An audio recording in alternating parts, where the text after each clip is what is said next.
Have you ever fought so hard against something that you didn't realize you were actually fighting for it? Sometimes the battles we think we're losing are exactly the ones we need to win our hearts back to life. This is the story of Griffin Fullman and Camille Moore, two neighbors whose fierce dispute over 3 inches of property line became the pathway to a love neither thought possible. What started as a boundary war between a widowed landscape architect and a divorced restoration specialist became something that would heal not just their own wounded hearts, but a 60-year-old love story that had been waiting for the right moment to reach its beautiful conclusion. Griffin stood at his property line that sweltering July morning, measuring tape stretched taut in his calloused hands, staring at the undeniable truth before him. 3 inches. 3 measly inches of his grandmother's Victorian property had been claimed by the new garden fence next door. The August heat was already making his work shirt cling to his back, but it wasn't the temperature that made his pulse quicken, it was the woman kneeling in the rich soil beyond that disputed fence. Camille Moore moved with unconscious grace among her flowering plants, her natural hair catching the early sunlight like silk threads woven with gold.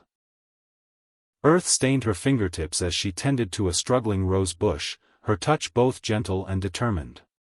She wore simple gardening clothes, faded jeans that hugged her curves and a cotton shirt that had seen better days, but something about the way she carried herself made Griffin's mouth go dry. When she sensed his presence and looked up, their eyes met across the disputed boundary. Griffin felt something shift inside his chest. A recognition he wasn't prepared for, a pull he definitely didn't want. Her eyes held both warmth and steel, intelligence mixed with wariness, and Griffin found himself memorizing the exact shade of brown, the way gold flecks caught the morning light. "Excuse me," he called out, his voice rougher than intended. "We need to talk." Camille rose slowly, brushing soil from her palms with movements that were somehow both practical and elegant. Her chin lifted with the kind of quiet defiance that spoke of a woman who'd fought her own battles and learned to stand her ground. "About what?" she asked, her voice carrying a musical quality that made Griffin want to hear her say his name. "About your fence." Griffin held up the measuring tape, trying to focus on the property dispute instead of the graceful curve of her neck. "It's on my property." The morning air seemed to thicken as she walked toward the fence line, each step revealing more of her natural elegance. Griffin found himself noting details he had no business noticing, the way her hips moved, the confidence in her stride, the subtle scent of jasmine and earth that seemed to cling to her skin. When she reached the fence, standing close enough that he could see the individual droplets of morning dew clinging to her hair, she crossed her arms and studied him with eyes that seemed to see straight through his carefully maintained defenses. "That's impossible," she said, though her voice carried less certainty than her words. "I had the property surveyed before I bought this place. That fence is exactly where the survey indicated." Griffin found himself studying every detail of her face, the way her full lips pressed together in concentration, the slight furrow between her brows when she was thinking, the proud set of her shoulders that spoke of a woman who'd learned not to back down. He forced his attention back to the measuring tape in his hands. "Well, someone made a mistake. This has been the Fullman property line for over 60 years. The Moore property line now," she corrected, and there was something in the way she said her name, with pride and ownership and just a hint of challenge, that made Griffin's chest tighten unexpectedly. "I bought this place fair and square to create something beautiful. I'm not giving up 3 inches of my dream because of some old family claim." The passion in her voice when she said, "my dream," hit Griffin like a physical blow. This wasn't just about property lines or fence posts. This was about something deeper, something that made her need these 3 inches of earth like she needed oxygen. If you haven't already, hit that subscribe button and join our Dear Love Diaries family. Your special place in this community of heartfelt stories is waiting for you. These passionate journeys of souls connecting against all odds have brought together thousands of beautiful hearts just like yours. Make sure you hit the bell too, so you'll know immediately when a new story unfolds in our diary of love. The confrontation that followed should have been simple, 2 neighbors discussing a property dispute. Instead, It crackled with an energy that had nothing to do with fence lines and everything to do with the way Griffin's protective instincts flared when he saw the vulnerability she tried to hide behind her fierce independence. And the way Camille found herself noticing the gentle strength in his hands, the silver threading through his dark hair that spoke of wisdom earned through experience, the way his eyes softened when he looked at her garden. "Look," Griffin said, running a hand through that silver-streaked hair, a gesture that somehow made him more attractive rather than less. "I'm not trying to be difficult. This house belonged to my grandmother. Every inch of this property means something to me." His voice carried the weight of loss, and Camille felt something in her chest respond to that familiar ache. She recognized the tone of someone who'd learned to hold tight to what remained after losing what mattered most. "And every inch of my property means something to me too," Camille replied, but her voice had softened despite herself. "I moved here after," she caught herself, clearly not ready to share whatever story lay behind her fierce need for this sanctuary. "I need this garden. It's not just landscaping. It's healing." The raw honesty in those last two words hit Griffin like a punch to the solar plexus. He saw it then, the shadow that passed across her features, the way her hands trembled slightly before she clasped them together, the careful way she held herself as if she might break if she relaxed her guard for even a moment. This wasn't just about property lines. This was about survival, about rebuilding, about whatever wounds had driven her to create beauty from nothing in this small corner of the world. "I'm sorry," Griffin found himself saying, though he wasn't entirely sure what he was apologizing for. "I didn't mean to. Look, maybe we can figure this out. Get a proper survey, talk to the city." Something in his tone, the genuine regret, the willingness to find a solution rather than just assert his rights, made Camille's defensive posture ease slightly. She studied his face, noting the sincerity in his dark eyes, the way his entire demeanor had shifted from confrontational to concerned. "I'm Griffin," he said finally, extending his hand across the disputed fence line. "Griffin Fullman. Camille Moore." She took his hand, and the contact sent electricity shooting up both their arms. His hands were large and warm, calloused from honest work, and they held hers with just the right amount of pressure, firm enough to be reassuring, gentle enough to make her feel precious rather than possessed. Neither of them pulled away immediately. They stood there in the growing heat of the morning, hands joined across 3 inches of disputed earth, both suddenly aware that something significant was happening between them. "I guess we're going to be seeing a lot of each other while we sort this out," Camille said finally, her voice slightly breathless. "I guess we are," Griffin replied, his thumb unconsciously stroking across her knuckles before he caught himself and reluctantly released her hand. As Camille walked back toward her house, Griffin found himself watching the graceful sway of her movements, the way she paused to touch a flowering vine growing up her porch trellis with the tenderness of someone who understood that growing things required patience and care. When she disappeared inside, he stood at that fence line for a long time, measuring tape forgotten in his hands, wondering why 3 inches of property suddenly felt like the least important thing in the world. What Griffin didn't know was that Camille stood at her kitchen window, watching him through the sheer curtains, her heart beating with a rhythm she hadn't felt in 3 years. Not since David died. Not since she'd convinced herself that part of her life was over, that her heart had been buried with her husband in that cold cemetery outside the city. But Griffin Fullman, with his protective stance and his grandmother's property and his eyes that seemed to see straight through her carefully constructed walls, was making her feel things she'd thought were gone forever.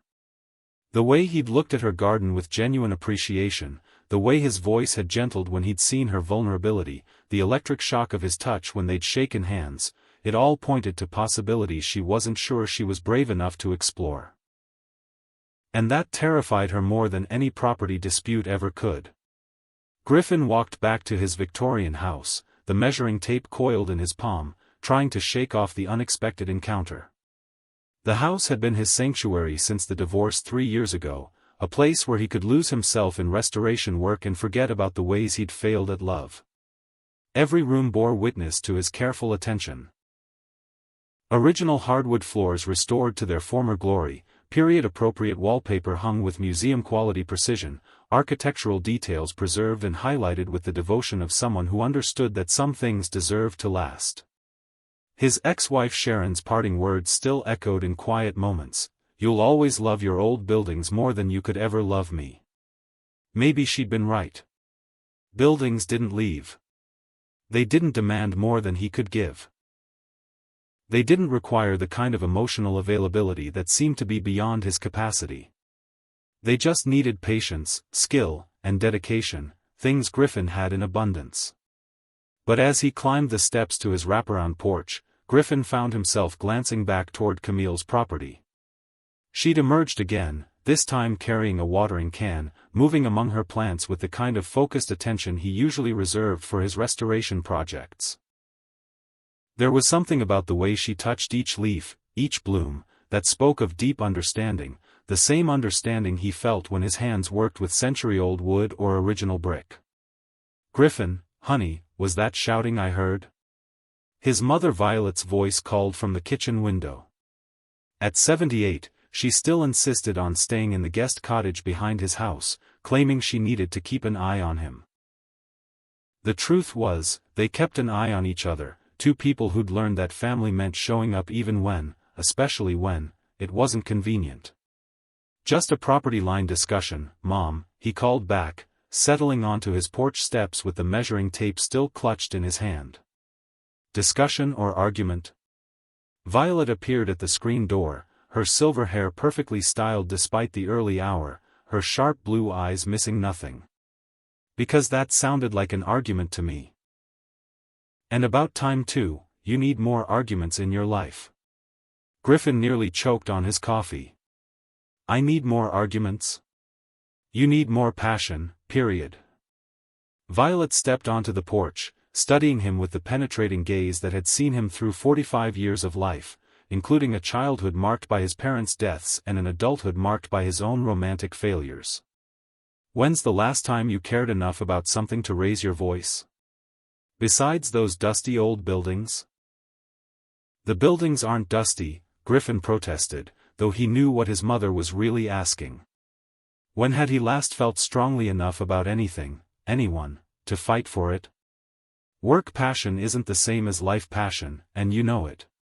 Violet settled into the wicker chair beside him, her gaze drifting toward Camille's property with obvious interest. "Is that the new neighbor causing all this commotion?" Griffin followed her gaze and felt his breath catch again. Camille had bent to examine something near the base of a flowering tree, and the morning light created a halo effect around her silhouette. The simple gesture of caring for her plants held a grace that made his chest tight with longing he hadn't felt in years. "That's her. Camille Moore. Her fence is 3 inches onto our property." 3 whole inches?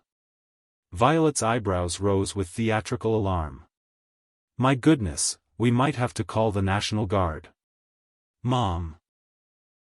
Griffin Michael Fullman, 3 inches of earth is not worth getting worked up over unless there's something else going on.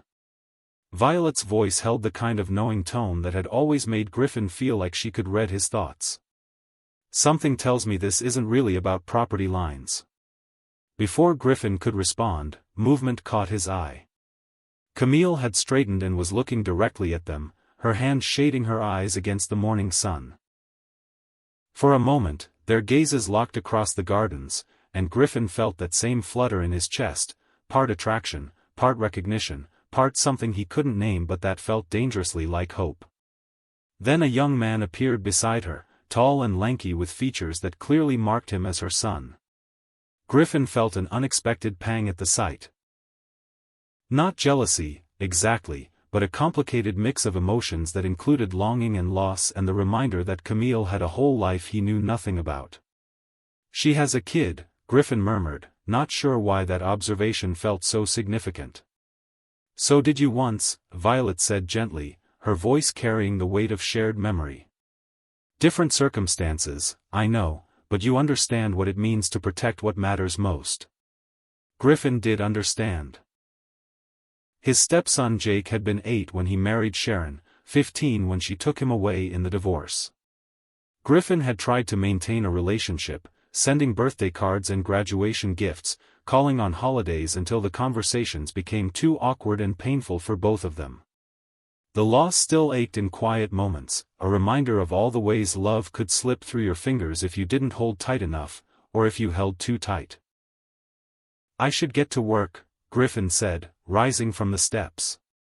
He had a 1920s craftsman cottage to restore on the other side of town, detail work that would require his complete focus. Exactly what he needed to forget about graceful neighbors and 3-inch property disputes and the way Camille Moore's eyes had seemed to see straight through his defenses. But as he gathered his tools in the workshop behind his house, Griffin found himself pausing at the window that offered a clear view of Camille's garden. She and her son were working together now, the boy holding plants while she positioned them in prepared soil. There was an easy rhythm between them, a natural partnership that spoke of shared grief overcome and new dreams cultivated together. The sight made Griffin's chest ache with a complicated mix of longing and loss. When had he last been part of that kind of natural partnership? When had he last worked beside someone who shared his vision, who enhanced rather than competed with his passion? His marriage to Sharon had been built on attraction and convenience rather than shared dreams. She'd tolerated his restoration work at first, even seemed impressed by his dedication. But as the years passed, his professional passion had become a source of resentment, something that took time and attention away from her rather than something that connected them. Griffin turned away from the window, but the image lingered as he loaded his truck with tools and materials. The questions followed him as he drove across town to the craftsman cottage, as he lost himself in the familiar meditation of restoration work. Carefully removing layers of paint to reveal original wood grain, researching period-appropriate hardware, matching stain colors to century-old samples. Even with his hands busy and his mind focused on mortise and tenon joints, part of him remained back at that fence line, replaying the moment when Camille Moore had looked at him with eyes that held both strength and vulnerability, challenge and invitation. "I'm curious. Have you ever found yourself drawn to someone you thought you should avoid? Share your story in the comments below." Meanwhile, Camille worked in her garden with unusual intensity, her hands moving among the plants with more force than necessary. The rose bushes were getting an aggressive weeding, the herb garden was being reorganized for the 3rd time that month, and she'd deadhead the same flowering vine twice without realizing it. Mason watched her with the concerned expression of a 17-year-old who'd learned to read his mother's moods through 3 years of shared grief and healing.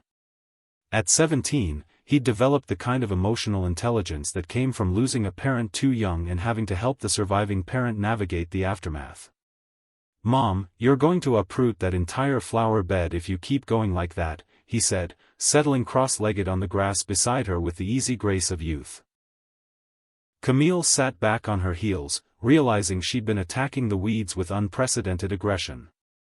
Her hands were dirty, her back was starting to ache, and she'd worked up a sweat that had nothing to do with the morning heat.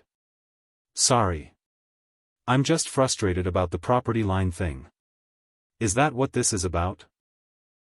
Mason's tone held the gentle skepticism of a teenager who'd watched his mother navigate the complexities of widowhood, who'd seen her struggle with everything from learning to manage finances alone to figuring out how to fix a leaky faucet.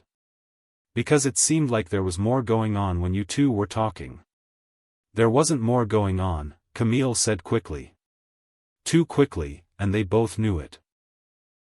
Mason grinned, and for a moment he looked so much like his father that Camille's heart squeezed with the familiar ache of missing David.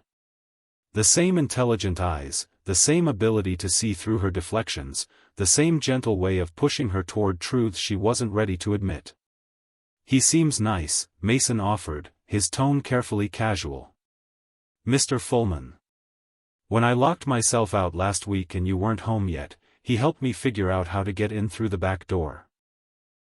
Didn't make it weird or anything, didn't ask a bunch of questions about why a 17-year-old was locked out of his own house.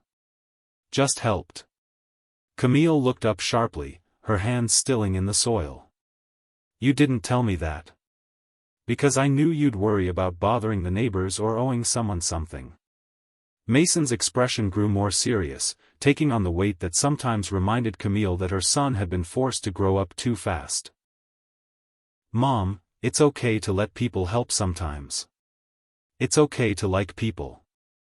The words hit closer to home than Camille wanted to admit. Since David's death, she'd built her life around independence, around proving to herself and the world that she could create beauty and meaning without relying on anyone else. The garden was proof of that independence, every plant chosen and placed by her hands, every design decision made according to her vision alone. But Griffin Fulman's presence at that fence line had stirred something she'd thought was dormant forever.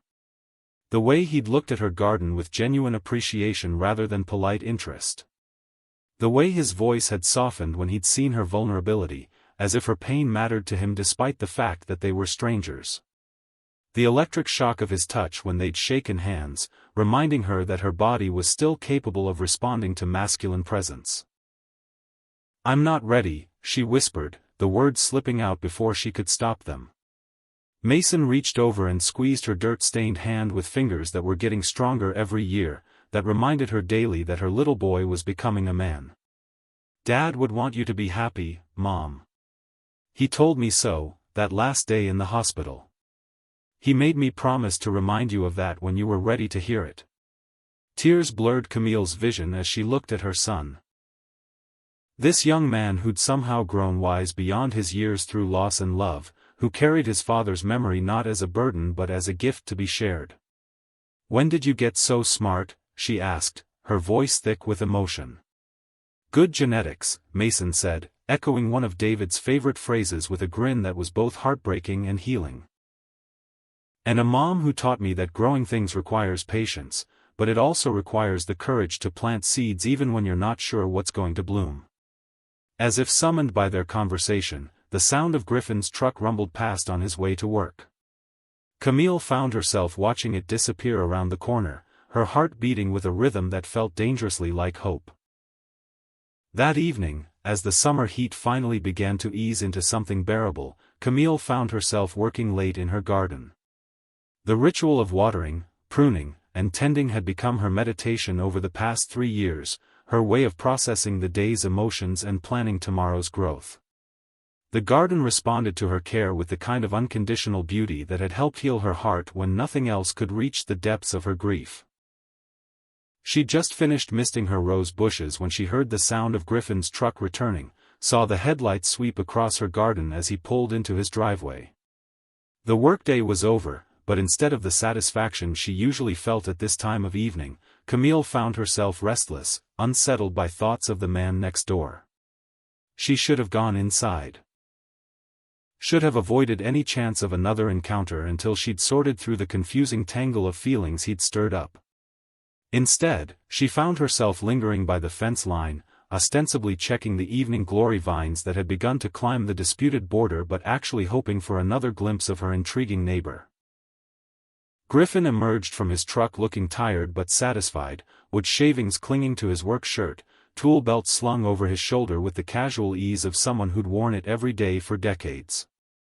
When he saw her in the gathering dusk, he paused, and even across the distance she could feel the weight of his attention like a physical touch. "Working late," he called softly, his voice carrying easily across the quiet evening air.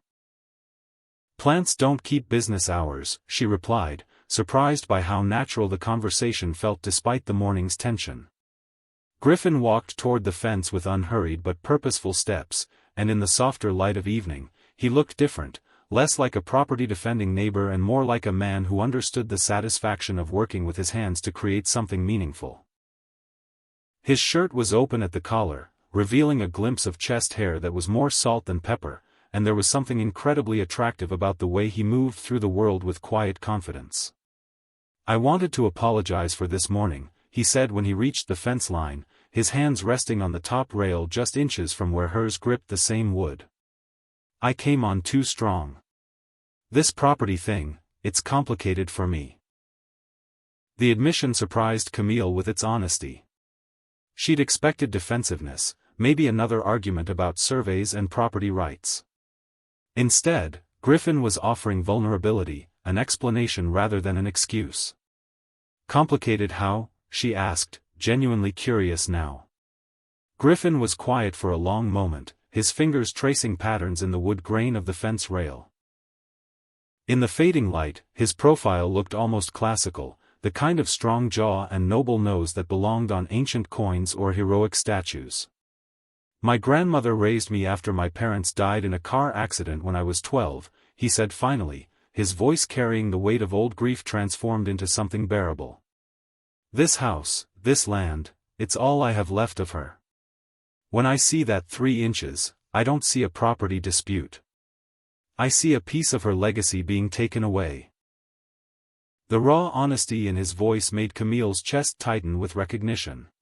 She understood the weight of legacy, the desperate need to preserve something meaningful when so much had been lost, the way that physical spaces could hold emotional significance far beyond their material value. "I'm sorry," she said, and meant it. "I didn't know about your parents, your grandmother. And I don't know your story either," Griffin said, his dark eyes finding hers in the dim light. "But I can see that this garden means everything to you. The way you touch the plants, the way you light up when you talk about it, this isn't just landscaping for you either." "No," Camille whispered, surprised by his perceptiveness. "It's not." They stood in comfortable silence as darkness settled around them, the air filled with the evening scents of jasmine and honeysuckle that Camille had chosen specifically for their nighttime fragrance. Somewhere in the distance, crickets began their nightly symphony, and the first stars appeared in the deepening sky like promises of beauty in the darkness. The intimacy of the moment, 2 strangers sharing honest conversation across a disputed boundary, felt both dangerous and necessary. Camille hadn't talked to anyone except Mason and her best friend Riley about the deeper meanings behind her garden, the way it represented healing and hope and the possibility that life could be beautiful again even after the worst had happened. "Maybe we can figure this out together," Griffin said finally, his voice warm with possibility.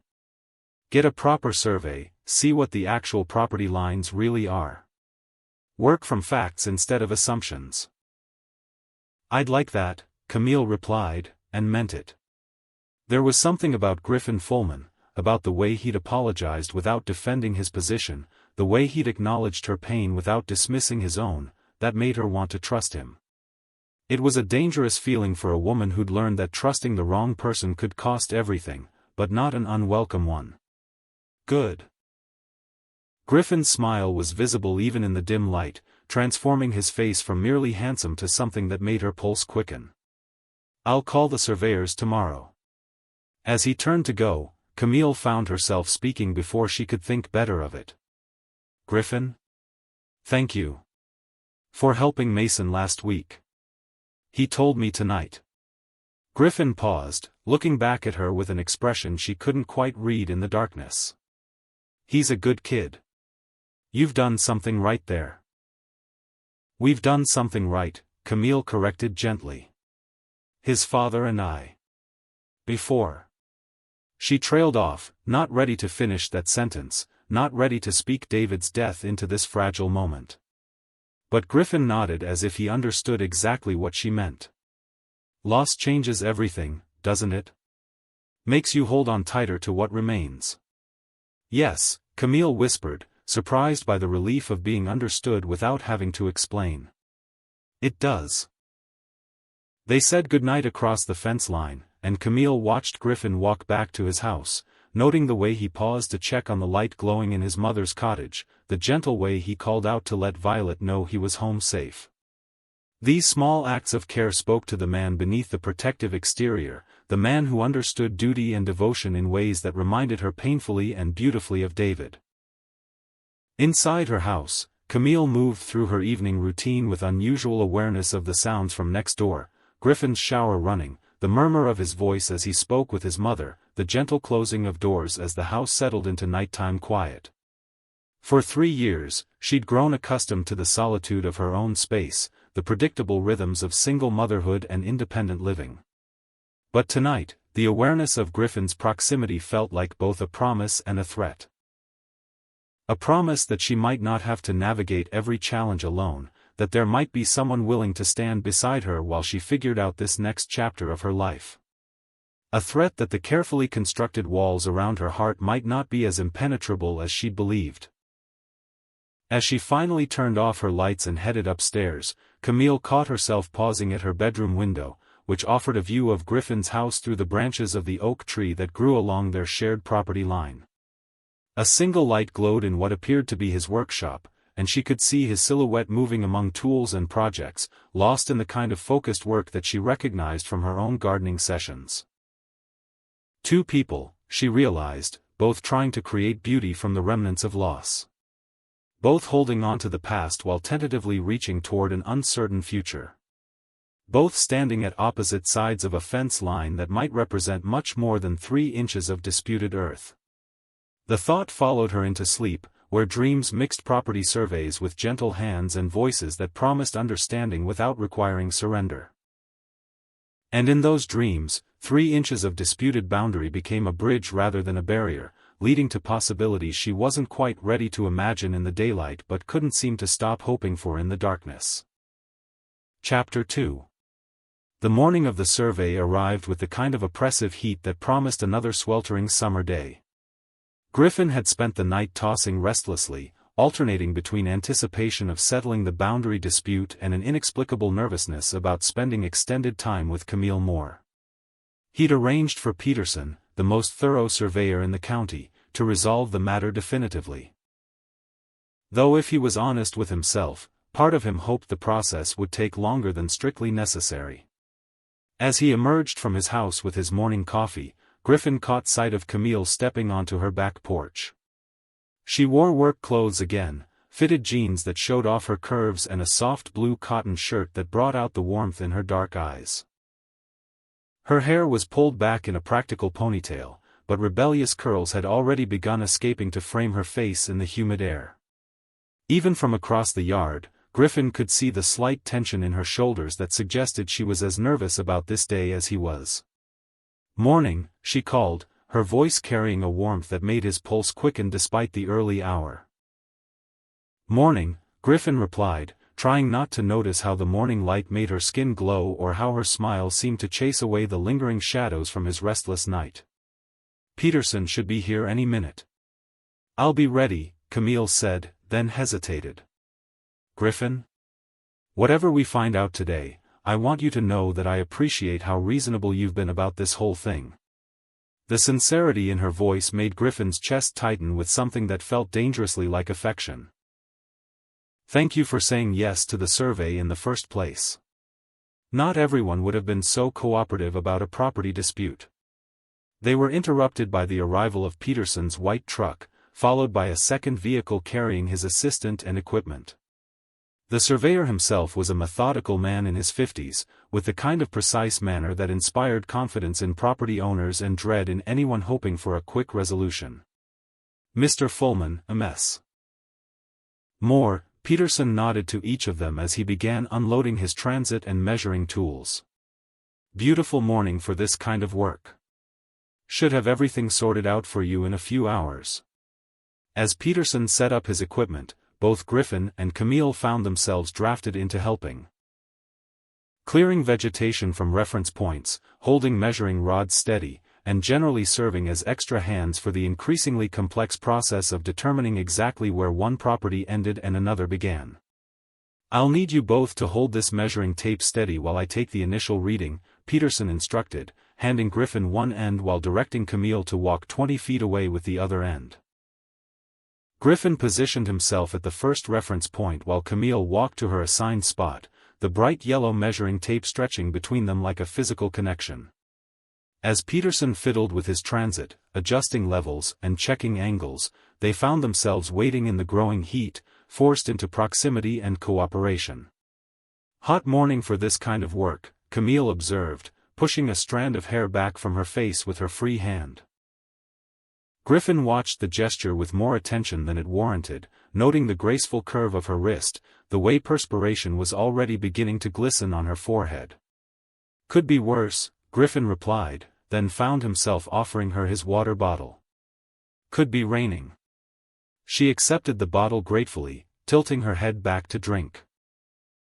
Griffin tried not to watch too intently as her throat worked, tried not to notice the way her lips curved around the bottle opening, tried not to think about what those lips might feel like against his own. When she handed the bottle back, their fingers brushed briefly, and he felt that same electric awareness that had surprised him by the fence the evening before.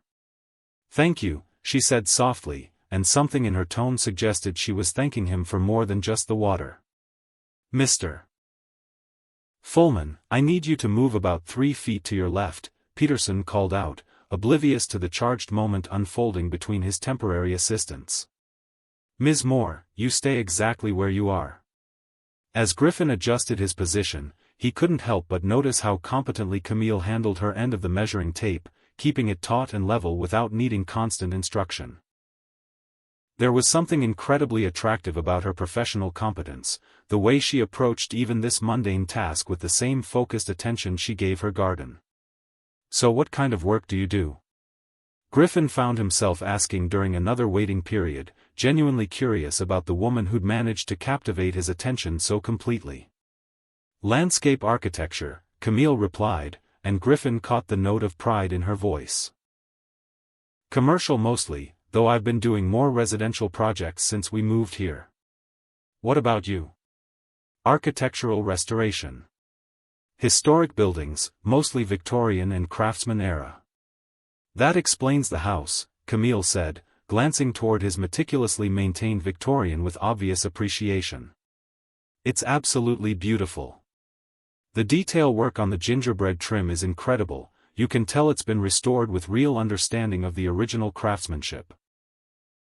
Griffin felt a flush of pride that had nothing to do with the heat. Sharon had always treated his restoration work as an expensive hobby, something that took time and money away from more practical concerns. But Camille spoke about architectural preservation as if she understood its deeper significance. "Most of that trim is original, but I've had to replace some sections over the years," Griffin explained, warming to the subject. "Finding craftsmen who can match 19th century techniques isn't easy. I end up doing most of the detail work myself." "Do you enjoy that? The hands-on restoration work?" Griffin considered the question, struck by how naturally the conversation was flowing despite the awkward circumstances. There's something about understanding how the original builders approached each detail, working with the same materials and methods they used. "It's like having a conversation across time with craftsmen who died decades before I was born." "Don't apologize for being passionate about your work," Camille said, and there was genuine warmth in her voice. "I understand that feeling completely. I feel the same way about landscape design. There's something magical about understanding how plants and space work together to create something greater than the sum of their parts." Peterson interrupted their conversation with another instruction, requiring them to move to a different position along the property line.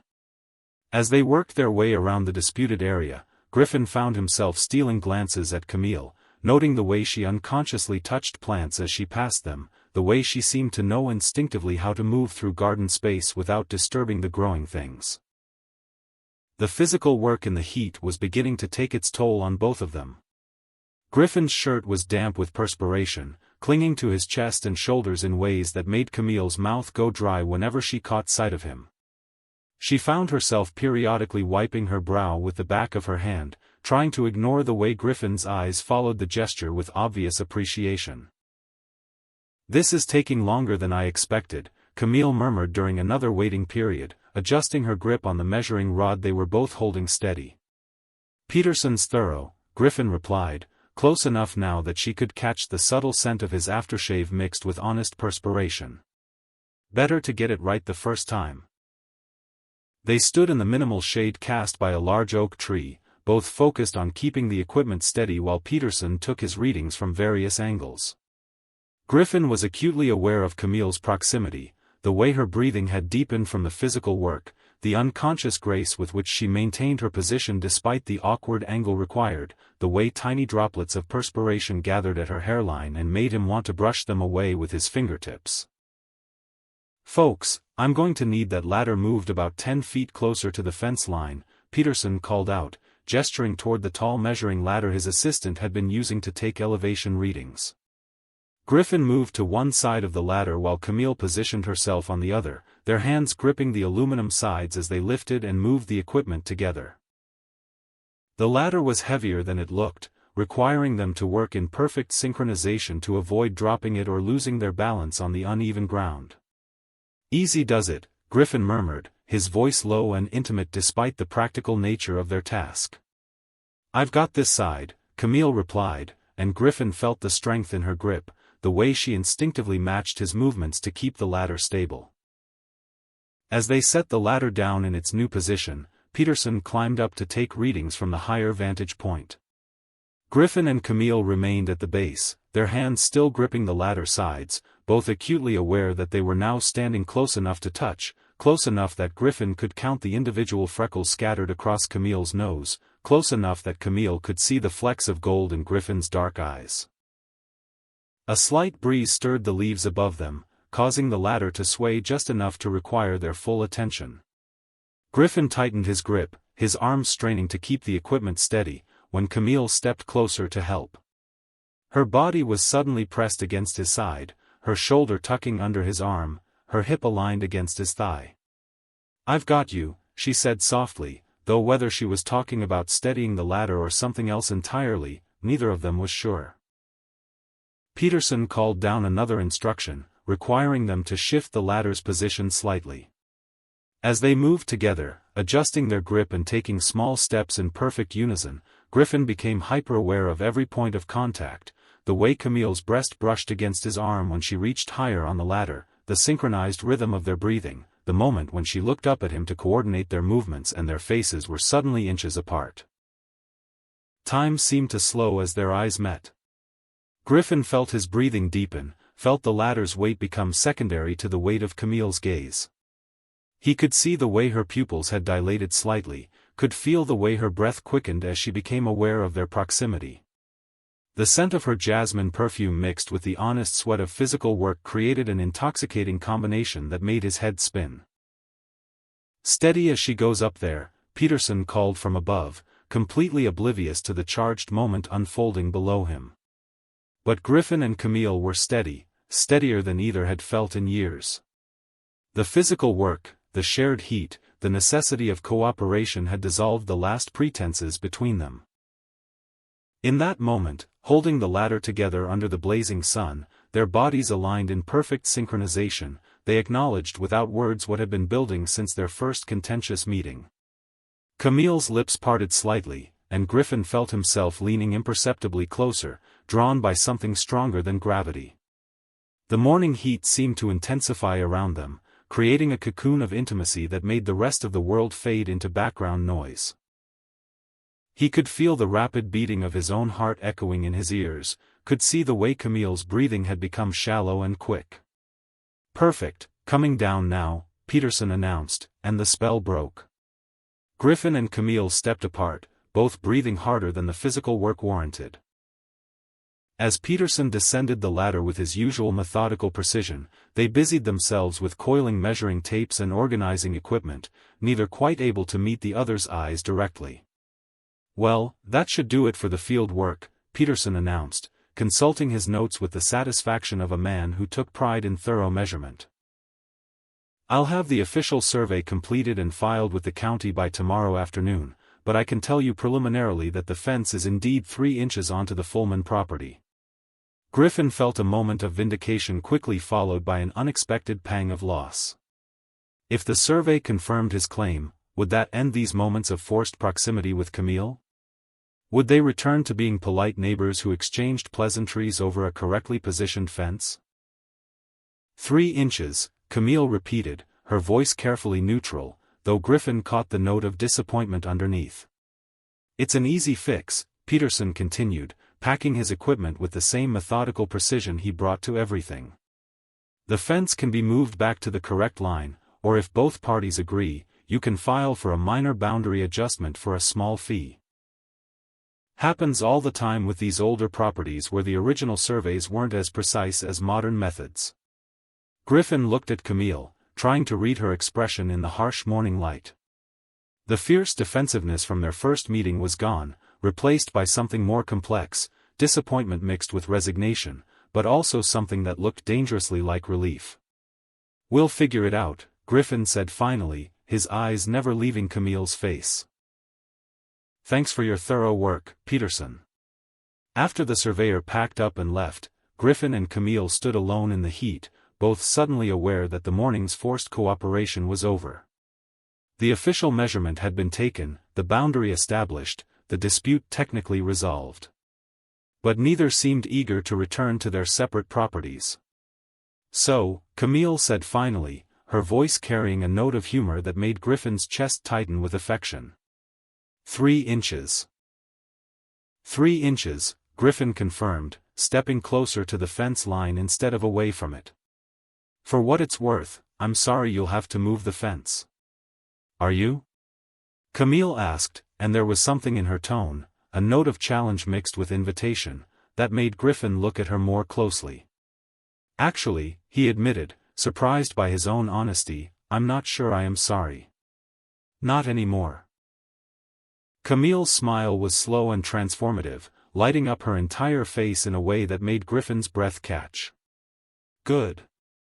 Because I'm not sure I'm sorry either. About the fence, I mean. About this morning, about getting to know you better, I'm definitely not sorry about that." The admission hung between them, laden with implications neither was quite ready to explore fully. Griffin found himself gripping the fence rail, his knuckles white with the effort of maintaining distance when every instinct urged him closer. "Camille," he began, then stopped, not sure how to finish the sentence without revealing more than he was ready to admit.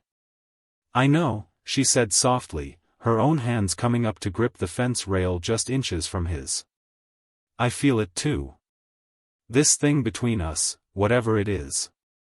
The words were a confession and an invitation rolled into one. Griffin felt his carefully maintained emotional walls crack under the weight of her honesty, under the intensity of his own feelings. For 3 years since his divorce, he'd convinced himself that he was better off alone, that he lacked whatever essential quality made lasting love possible. But standing there in the sweltering heat, looking at Camille across 3 inches of disputed earth that suddenly seemed as insignificant as dust, Griffin felt something he'd thought was gone forever.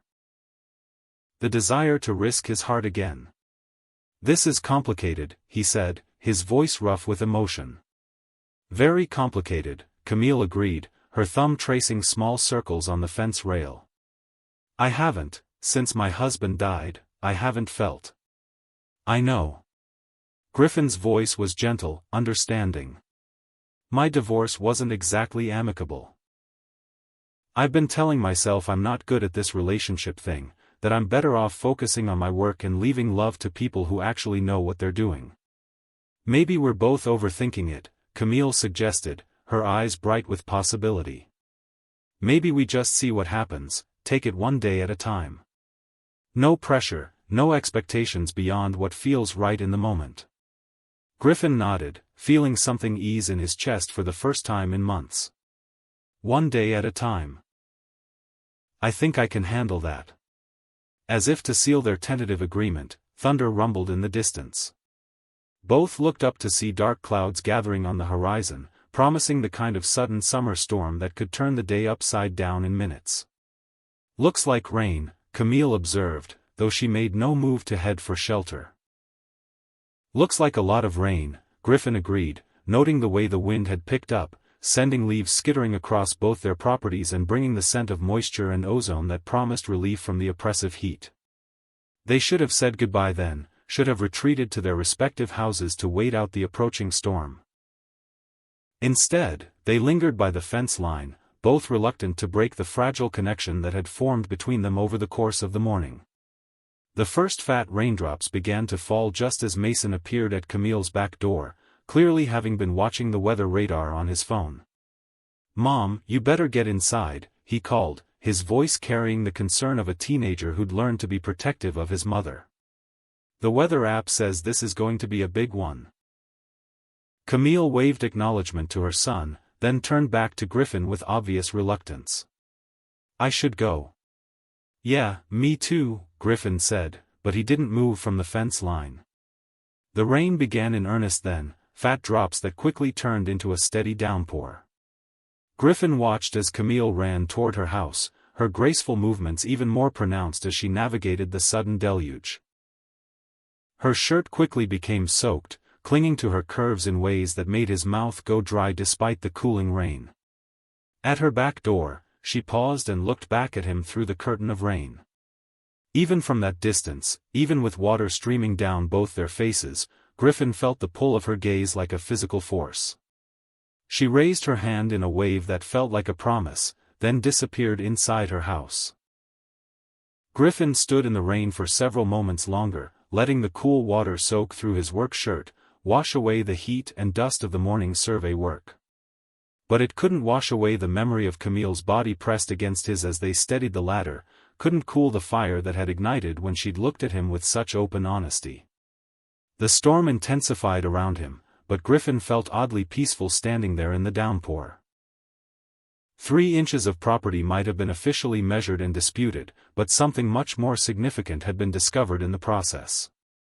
Something that felt like the beginning of a story he was suddenly eager to write, even if he had no idea how it would end. As he finally ran toward his own house, Griffin found himself smiling despite the soaking. The property dispute was resolved, but the resolution had created possibilities he'd never expected. Camille Moore was attracted to him, that much had been clear in the way she'd responded to their proximity, in the way she'd admitted to feeling this thing between us. Inside his house, toweling off in his kitchen, Griffin caught himself looking toward Camille's property through the rain-streaked window. A warm light glowed in what appeared to be her kitchen, and he could see her silhouette moving around the space, probably making coffee or lunch for herself and Mason. For the first time in years, Griffin's house felt too quiet, too empty. The restoration projects that usually filled his evenings suddenly seemed insufficient, pale substitutes for the kind of connection he'd felt with Camille during those charged moments by the fence line. His phone buzzed with a text from Ben Fletcher, his contractor. "Rain's got us shut down for the day. Want to grab lunch and go over the Craftsman Cottage plans?"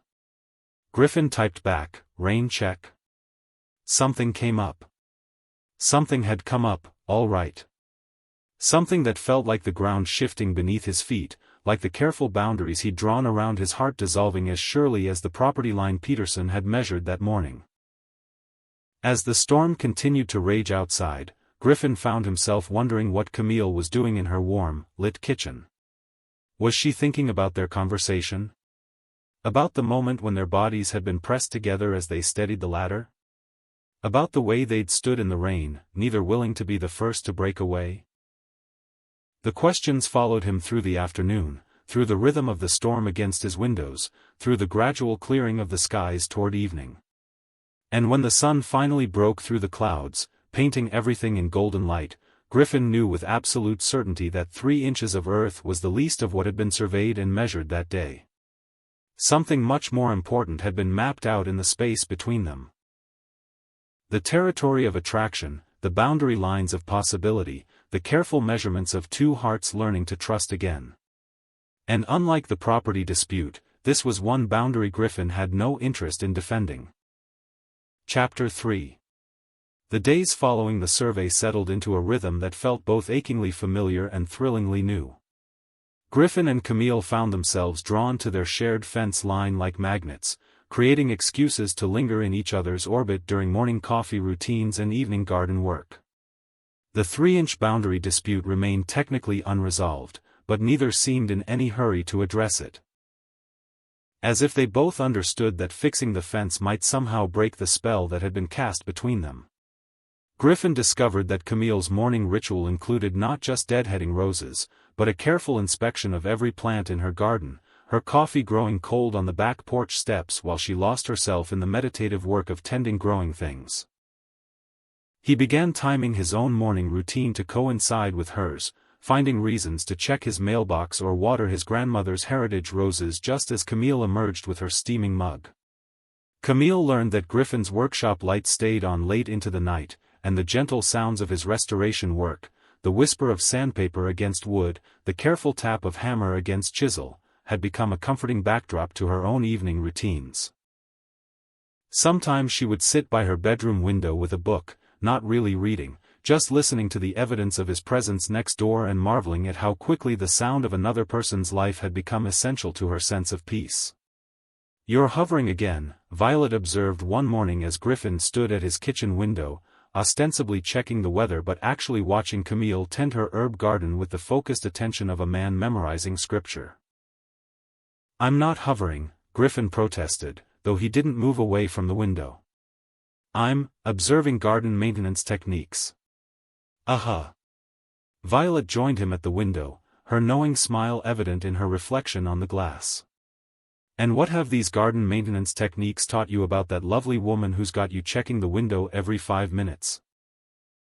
Griffin watched as Camille bent to examine something near the base of her lavender plants, noting the graceful curve of her spine, the gentle way she touched each purple spike as if greeting an old friend. Even from this distance, he could see the contentment in her movements, the way gardening seemed to center her in a way he recognized from his own restoration work. "She's complex," Griffin said finally, the word inadequate to capture everything he'd begun to understand about Camille Moore. "The best ones usually are," Violet replied with the wisdom of a woman who'd been married for 47 years before losing her husband to a heart attack. "When's the last time you brought a woman to Sunday dinner?" "Mom. I'm just saying, I've been cooking for 2 lonely people for too long. It might be nice to have some livelier conversation around the table." Violet paused, studying her son's profile with the penetrating gaze that had guided him through 4 decades of life. "She makes you happy, Griffin. I can see it in the way you move, the way you hum while you're working on your projects. You haven't hummed in years." The observation hit Griffin like a revelation. He had been humming. Unconsciously, while working on detail repairs, while making his morning coffee, while thinking about the next conversation he might have with Camille across the fence line. When had his solitary restoration work become the foundation for hope rather than the refuge from disappointment? "I think she might make me happy," Griffin admitted, the words feeling dangerous and necessary in equal measure. "But I'm not sure I know how to do that anymore." "Be happy, I mean. With another person." "Happiness isn't something you do," Violet said gently. "It's something you allow. And from what I can see, you're already allowing it whether you realize it or not." The suggestion planted itself in Griffin's mind as he headed off to work on the Craftsman cottage, where Ben Fletcher was refinishing the original built-in bookcases with the kind of meticulous attention that historic preservation demanded. "You're different lately," Ben observed during their lunch break, settling onto the front porch steps with a sandwich and a calculating look. "More. I don't know. Present. Like you're actually enjoying the work instead of just using it to avoid thinking about other things." Griffin considered the observation while examining the intricate joinery of a bookcase corner, running his fingers over wood that had been shaped by craftsmen nearly a century ago. "I think I'm falling for my neighbor," he admitted. "The one with the property dispute?" Ben's grin was immediate and knowing. "About damn time something interesting happened in your life." "It's not that simple." Griffin set down his sandwich, his appetite suddenly secondary to the need to voice the fears that had been building alongside his attraction to Camille. "She's widowed, has a teenage son. I'm divorced and apparently incapable of maintaining relationships without sabotaging them with my work obsessions." "Or maybe you just hadn't met the right person yet," Ben suggested, echoing Violet's earlier wisdom. "From what I could see when I stopped by your place last week, she seemed pretty interested in your restoration techniques. Most women's eyes glaze over when you start talking about mortise and tenon joints, but she was asking questions that actually made sense." Griffin remembered Camille's genuine fascination with his work, the way she'd made connections between architectural restoration and her own landscape design that had surprised him with their insight. Sharon had always accused him of loving buildings more than people, but Camille seemed to understand that his passion for preservation was about honoring stories, maintaining connections across time. "She gets it," Griffin said finally. "She understands why this work matters, what it means to preserve something beautiful that might otherwise be lost." "Then stop overthinking it and ask her out properly," Ben advised with the bluntness of a friend who'd watched Griffin retreat from emotional risk for 3 years. Take her somewhere nice, show her you're serious about getting to know her outside of property line disputes and shared garden conversations. The suggestion followed Griffin home that evening, where he found Camille in her garden as usual, this time installing a new trellis system for her climbing roses. She'd changed from her daytime work clothes into a flowing sundress that moved gracefully as she worked, the soft fabric catching the evening breeze in ways that made Griffin's pulse quicken. "Evening," Griffin called softly, not wanting to startle her as she wrestled with the wooden framework. Camille looked up with the smile that had become the highlight of his day, her face lighting up in a way that made him feel like the most important person in her world. "Perfect timing. I could use another pair of hands with this trellis if you're not busy." Griffin was never too busy to help Camille with her garden projects. Over the past week, these small collaborations had become precious to him. Moments where their different expertise complemented each other naturally, where conversation flowed as easily as their synchronized movements. "What's the vision here?" Griffin asked, examining the elegant wooden structure she'd been struggling to position against her garden wall. "Eventually, these climbing roses will create a living wall between the sitting area and the rest of the garden," Camille explained, her hands gesturing gracefully as she described her plan. "Privacy without isolation, beauty that serves a practical purpose. But I'm having trouble getting the angle right for the cross supports." Griffin studied the trellis design with the eye of someone who understood structural engineering, noting where the weight distribution might cause problems, where additional support might be needed. "Here, let me hold this steady while you adjust the brackets." They worked together in the golden evening light, Griffin holding the framework while Camille secured it with brackets and screws, their hands brushing frequently as they shared tools and adjusted positions. The roses she planned to train on the trellis were old garden varieties, heavy with scent and the promise of spectacular blooms, chosen for their ability to thrive in the local climate while providing months of color and fragrance. "These will be incredible when they're established," Griffin observed, imagining the mature garden she was creating. "How long before they reach full coverage?" 2 to 3 years for complete coverage, Camille replied, stepping back to admire their work. "Gardening teaches patience in ways most people don't expect. You have to be able to envision the end result and trust the process even when progress feels imperceptible." Griffin found himself thinking about their relationship in those terms, something that required patience and trust, something that would reveal its true beauty only with time and careful tending. The thought was both comforting and terrifying. "Camille," he said as they finished cleaning up the tools, his heart beating faster as he prepared to take the risk Ben had recommended. "Would you like to have dinner with me? Somewhere other than our respective kitchens, I mean." She paused in wiping her hands on a garden towel, her expression shifting from surprise to something that looked dangerously like joy. "Like a date?" "Like a date," Griffin confirmed, his mouth suddenly dry despite the evening humidity. "There's a restaurant in the historic district that serves dinner in a restored Victorian mansion. I thought you might appreciate the architecture, the way they've preserved the original details while adapting the space for modern use." "A man who plans dates around my professional interests," Camille said with a laugh that made Griffin's chest tighten with happiness.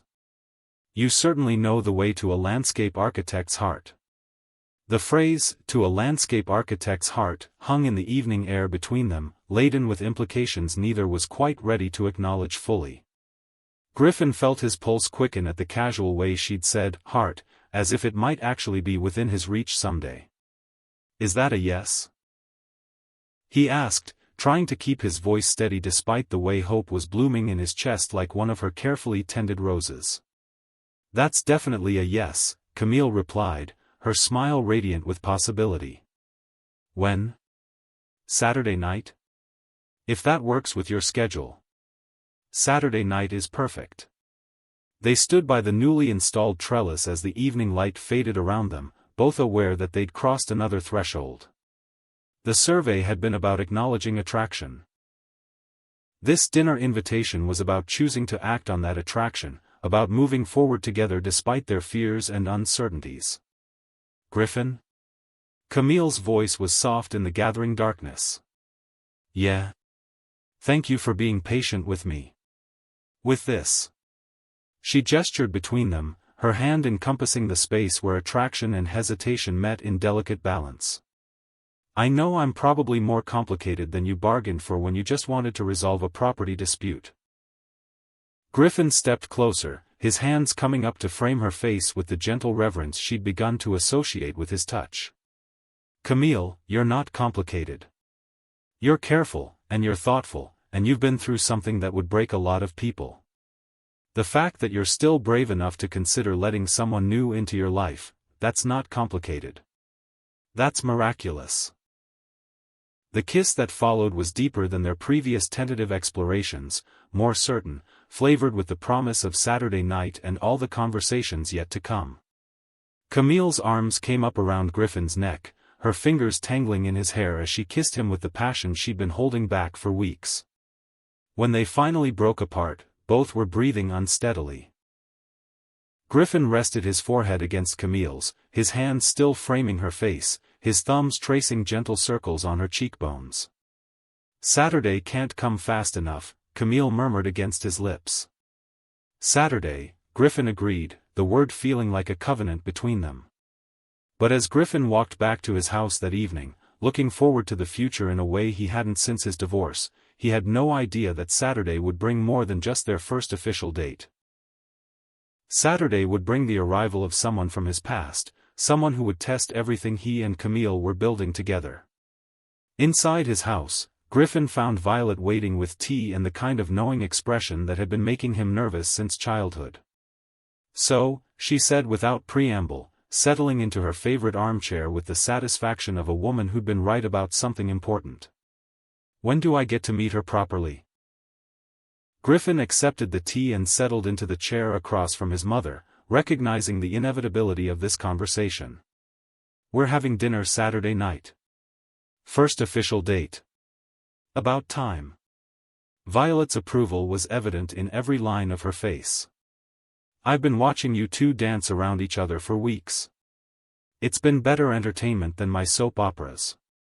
We haven't been dancing around anything, Griffin protested, though his tone lacked conviction. We've been getting to know each other, building trust. Honey, I've been married, widowed, and lived through more romances than you can imagine. What you two have been doing is definitely dancing, and beautiful dancing at that. Violet's expression grew more serious, taking on the weight of maternal wisdom. She's good for you, Griffin. I can see it in the way you carry yourself, the way you talk about your work. You're lighter than you've been in years. Griffin considered his mother's observation, recognizing the truth in it. The restoration work that had been his refuge from disappointment had become something he wanted to share with Camille, something that connected rather than isolated him. I think I might be falling in love with her, he admitted, the words feeling both terrifying and inevitable. Might be? Violet's laugh was gentle but knowing. Son, you've been gone since the day she moved in next door. The only question was whether you'd be brave enough to do something about it. As Griffin prepared for bed that night, he found himself standing at his bedroom window, looking across at Camille's house. Her kitchen light was on, and he could see her moving around the space with the easy grace that characterized everything she did. The sight filled him with a contentment he hadn't felt in years. Not the hollow satisfaction of completing a restoration project, but the deep peace that came from knowing someone wonderful was thinking of him, planning for their shared future. For the first time since his divorce, Griffin's carefully restored house didn't feel like enough. The preserved architectural details, the period-appropriate furnishings, the solitude he'd cultivated. It all felt incomplete without the possibility of sharing it with someone who understood both the beauty of old things and the courage required to build something new. Saturday couldn't come fast enough, indeed. But first, there would be the sweet anticipation of the days between. The morning conversations over the fence line, the evening collaborations in her garden, the growing certainty that some boundaries were meant to be crossed, and some disputes were meant to resolve themselves into something much more beautiful than anyone could have imagined. As Griffin finally turned away from the window and headed toward sleep, he carried with him the image of Camille's smile, the memory of her hands tangled in his hair, the promise of Saturday night and all the possibilities it might bring.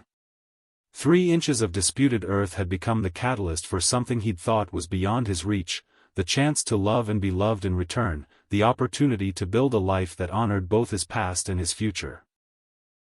The property line might still be officially in dispute, but Griffin's heart had already surrendered completely to the woman next door. Chapter 4. Saturday evening arrived with the kind of perfect weather that seemed designed for new beginnings, clear skies painted in shades of gold and rose, a gentle breeze that carried the scent of jasmine and honeysuckle from Camille's garden, and temperatures that promised comfort rather than the oppressive heat that had marked their early encounters. Griffin stood in front of his bathroom mirror, adjusting his tie for the 4th time and trying to remember the last time he'd been this nervous about a date. His reflection showed a man who'd taken extraordinary care with his appearance. The navy suit brought out the silver in his hair and made his dark eyes appear almost black. He'd shaved twice, once in the morning and again an hour ago, leaving his jaw smooth and scented with the sandalwood aftershave his mother had given him for Christmas. His hair, still damp from the shower, was styled with more attention than his usual quick combing. "You look very handsome," Violet called from the hallway, her voice carrying the satisfaction of a mother who'd been waiting years to see her son preparing for something that mattered. "She's going to be impressed." "I'm 45 years old," Griffin muttered to his reflection, trying to ignore the way his hands trembled slightly as he reached for his cologne. "I shouldn't be this nervous about dinner with a woman." "The day you stop getting nervous about impressing a woman you care about is the day you've given up on love entirely," Violet replied, appearing in the doorway with the kind of knowing smile that had been guiding him through life's important moments since childhood. "Nervous means this matters to you. Nervous means you're invested in the outcome." Griffin checked his watch, 15 minutes until he was supposed to pick up Camille. 15 minutes to get his breathing under control and remember how to have a normal conversation with the woman who'd been occupying his thoughts every waking moment for weeks. "Mom, what if I mess this up?" The question came out more vulnerable than he'd intended. "What if I get too focused on work talk, or she realizes I'm not good at this relationship thing? What if she sees that Sharon was right about me being better with buildings than people?" Violet walked over and straightened his tie with practiced maternal efficiency, her touch carrying decades of love and support. "Griffin Michael Fullman, you are one of the most thoughtful, passionate, dedicated men I know. If Camille Moore can't see that, then she's not the right woman for you. But from what I've observed, and I've been observing plenty, she sees it just fine." The pep talk helped, but Griffin's nerves spiked again as he walked across the lawn to Camille's front door. Through the living room window, he could see movement inside, probably Camille making final preparations for their evening. The knowledge that she was as invested in this date as he was both thrilled and terrified him. When he knocked, Mason answered the door with a grin that managed to be both welcoming and protective, the expression of a young man who'd learned to be the guardian of his mother's heart. "Evening, Griffin," Mason said, stepping aside to let him in while clearly taking inventory of Griffin's appearance with teenage directness. "Mom's almost ready. Fair warning, she's been changing clothes for the past hour and asking me if her hair looks okay about every 10 minutes. "Mason David Moore," came Camille's voice from upstairs, carrying a note of maternal warning mixed with embarrassment. "Just being helpful," Mason called back with unrepentant cheerfulness, then turned to Griffin with a more serious expression. "She's really excited about tonight, you know. I haven't seen her this happy about anything in a long time. Don't hurt her, okay?" The simple request carried the weight of a young man who'd watched his mother rebuild her life from grief, who understood exactly what this evening meant in terms of risk and hope and the courage required to open a wounded heart to new possibilities. Griffin met Mason's eyes directly, recognizing the gravity of what was being asked of him. "I would never intentionally hurt her," he said quietly. "I care about your mother very much." "I can see that," Mason replied, his expression softening. "And she cares about you too," even if she's scared to admit how much. Just, be patient with her, okay? She's braver than she thinks, but she's also been through more than most people could handle. Before Griffin could respond, the sound of heels on the staircase announced Camille's arrival. When she appeared in the living room, Griffin felt his breath catch in his throat and his carefully rehearsed opening words disappear entirely. She wore a deep blue dress that complemented her skin tone perfectly, the color bringing out the gold flecks in her dark eyes. The cut was elegant but not overly formal, sophisticated enough for their dinner destination but comfortable enough that she could move naturally. Her hair was styled in loose waves that framed her face beautifully, and she wore subtle jewelry that caught the light when she moved. But it wasn't just her beauty that stopped him. It was the nervous excitement in her expression, the way she'd clearly taken as much care with her appearance as he had, the slight flush in her cheeks that suggested she was as affected by seeing him in his suit as he was by seeing her transformed for their evening together. "Hi," she said softly, her voice carrying a note of breathless anticipation that made his heart race. "Hi yourself," Griffin managed, his voice rougher than intended. "You look incredible. Absolutely stunning." "Thank you." Camille's smile was radiant, and Griffin caught the way her gaze traveled over his appearance with obvious appreciation. "You clean up pretty well yourself. That suit is perfect on you." Mason made exaggerated gagging sounds from the living room.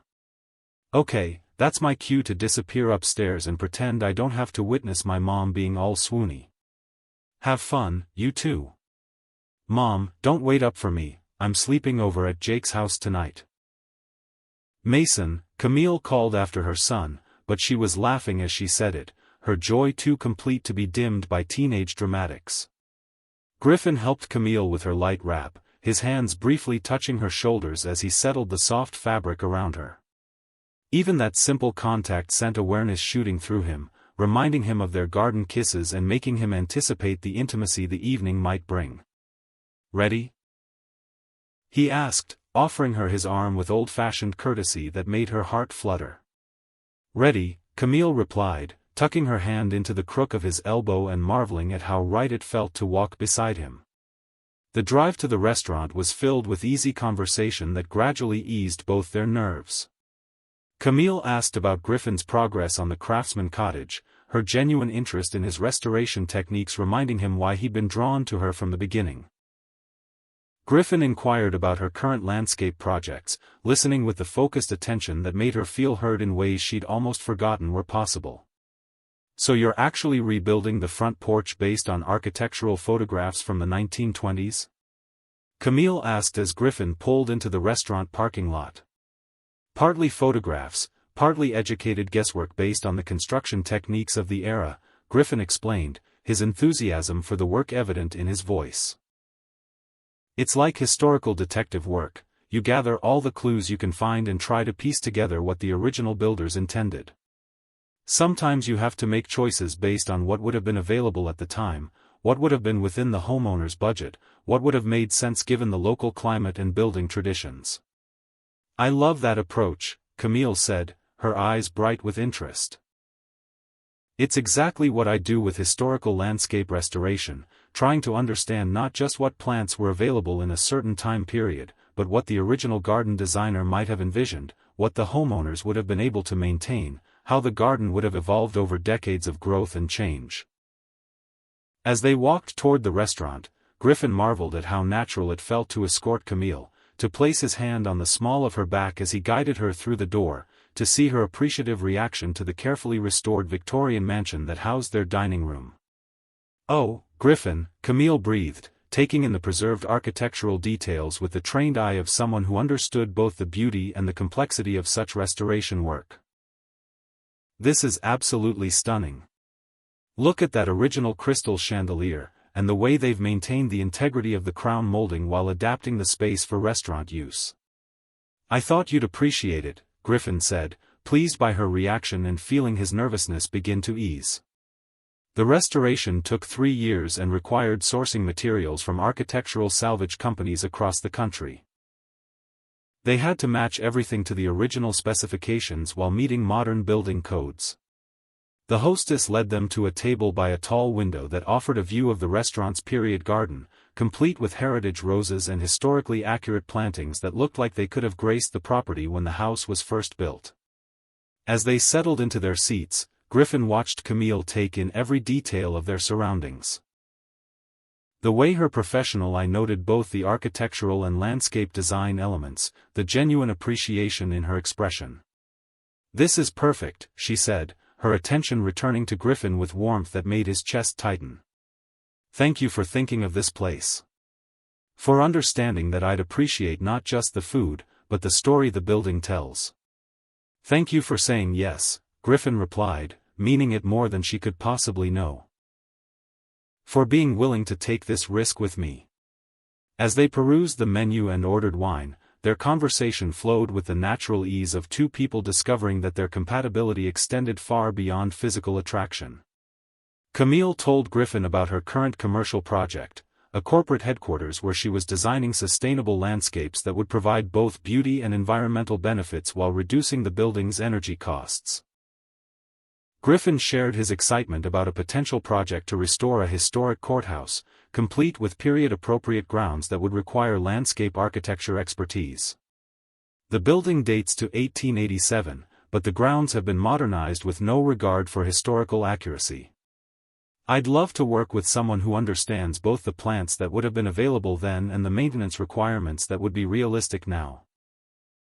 "We should collaborate sometime," Camille said, her eyes sparkling with professional excitement and something deeper.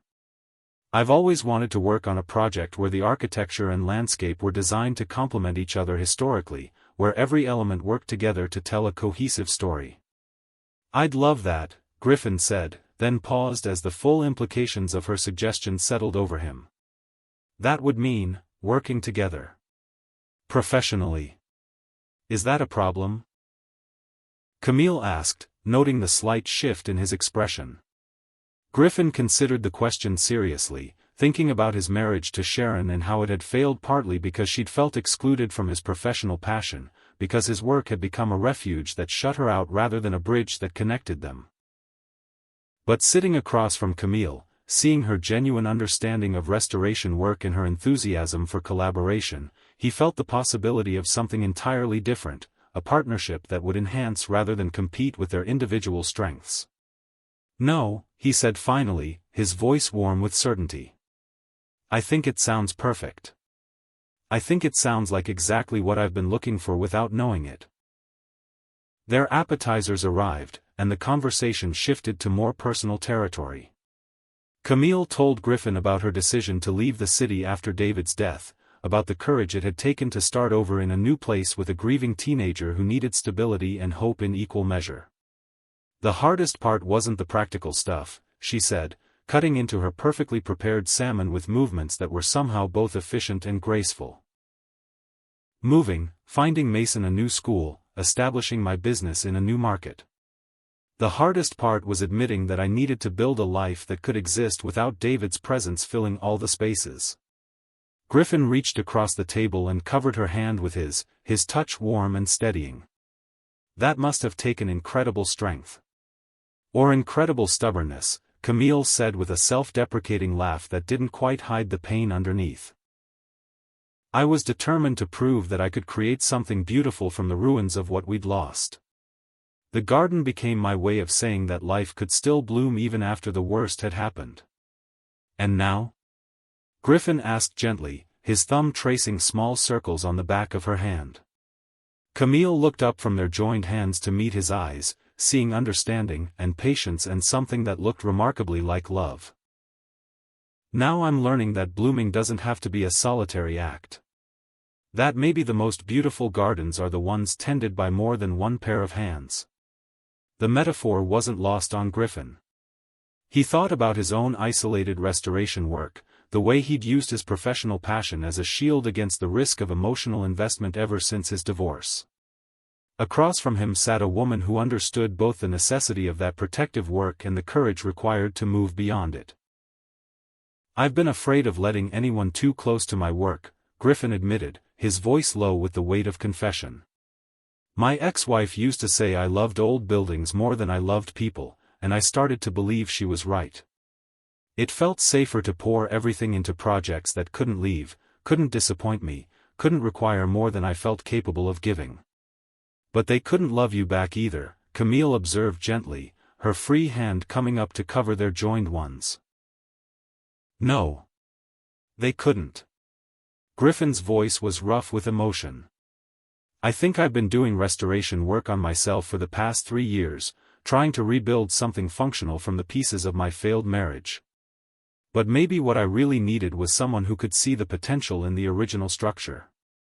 Camille's smile was radiant with understanding and something deeper. I'm very good at seeing potential in things other people might overlook. As their main courses arrived, the conversation grew lighter but no less intimate.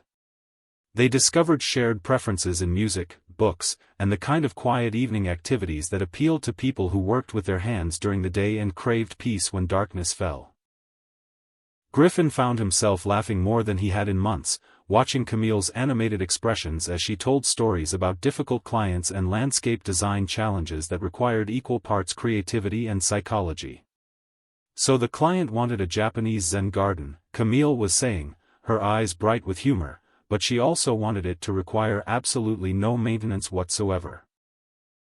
When I explained that the beauty of a Zen garden comes from the mindful care it requires, the meditation inherent in the daily tending, she asked if I could install some kind of automatic rake for the gravel. Griffin nearly choked on his wine, delighted by her storytelling and the way she found humor in even the most frustrating professional situations. Please tell me you didn't actually research automatic rakes. I may have done some preliminary investigation, Camille admitted with a grin that made his heart skip. Professional thoroughness and all that. But in the end, I convinced her that she really wanted a low-maintenance perennial garden designed to look effortlessly natural. That's diplomatic problem-solving, Griffin said admiringly. The strangest restoration request I ever got was from a client who wanted me to age his newly built house so it would look like it had historical significance. He literally wanted me to create fake wear patterns and artificial patina on brand new construction. Did you do it? I referred him to a theater set designer, Griffin said with the kind of professional integrity that made Camille's heart flutter with admiration. I told him that authentic aging comes from time and use and the stories that accumulate in a building over decades. He wasn't happy, but I sleep better at night knowing I haven't contributed to fake historical architecture. Integrity in your craft, Camille said approvingly, recognizing in Griffin the same commitment to authenticity that guided her own professional choices. I respect that tremendously. As they finished their main courses, Griffin found himself studying Camille's face in the restaurant's warm lighting, memorizing details he wanted to carry with him long after the evening ended, the way her eyes crinkled when she laughed, the graceful movements of her hands when she talked, the natural elegance that had nothing to do with her beautiful dress and everything to do with who she was as a person. What? Camille asked, catching him staring with an expression of fond amusement. I'm just taking you in, Griffin said honestly, his voice warm with appreciation and something deeper. This whole evening. I keep waiting for something to go wrong, for you to realize I'm not as interesting as you thought, or for me to say something that ruins the mood. Griffin, Camille's voice was gentle but firm, carrying the weight of hard-won wisdom. What if instead of waiting for something to go wrong, you just let something go right? What if you trusted that this connection we have, is real and worth believing in?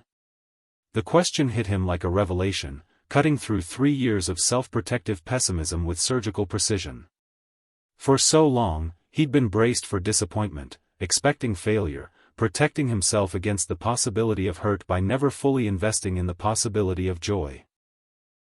But sitting across from Camille, seeing the warmth in her eyes and the genuine affection in her expression, Griffin felt something fundamental shift in his chest, a door opening that he'd kept locked since his divorce, a willingness to risk everything for the chance of having everything.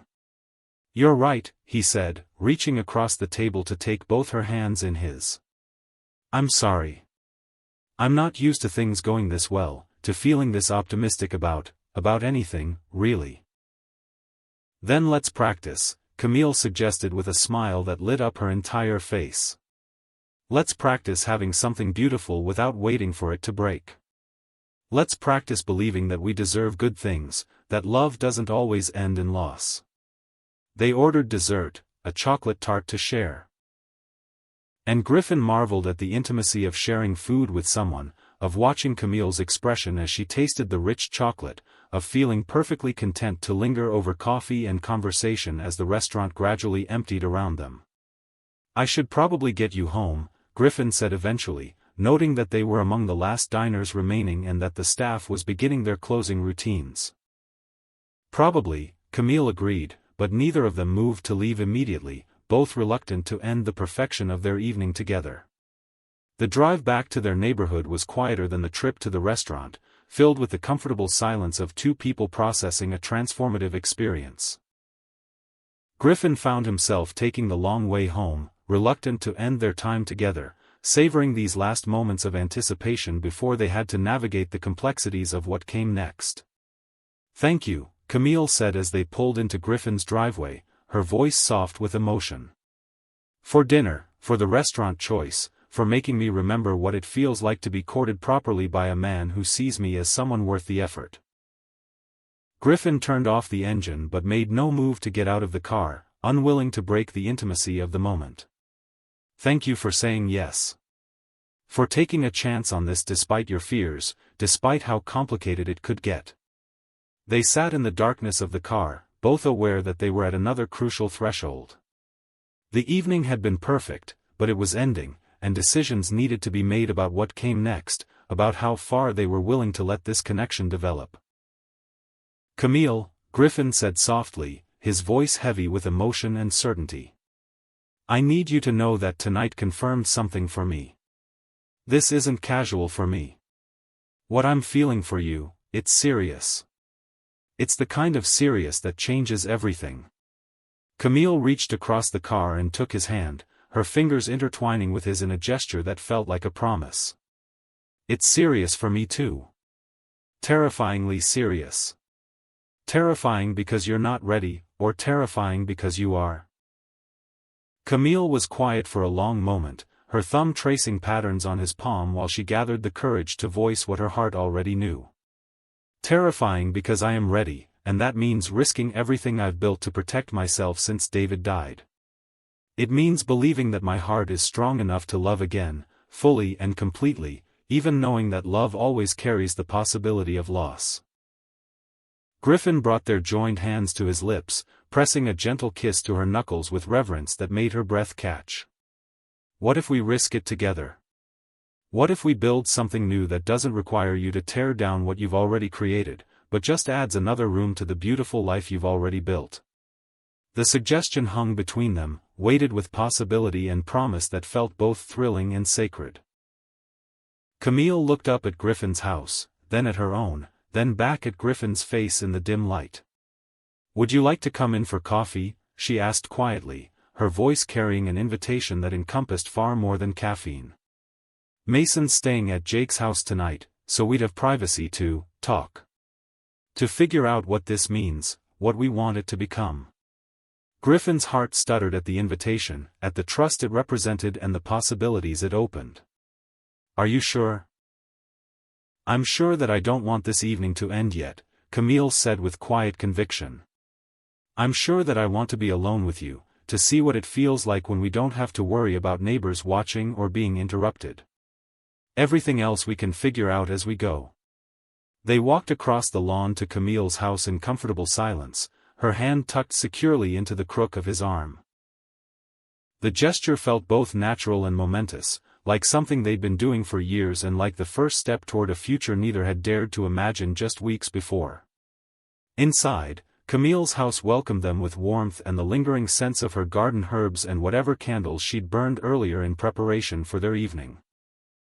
She moved around her kitchen with unconscious grace, preparing coffee while Griffin settled at her familiar kitchen table, marveling at how much had changed since the first time he'd sat in this chair over his mother's chicken and dumplings. "Decaf," Camille said, setting a mug in front of him with hands that trembled slightly. "I figure we're both keyed up enough without adding caffeine to the mix." Griffin laughed, accepting the coffee and the truth of her observation. Very thoughtful.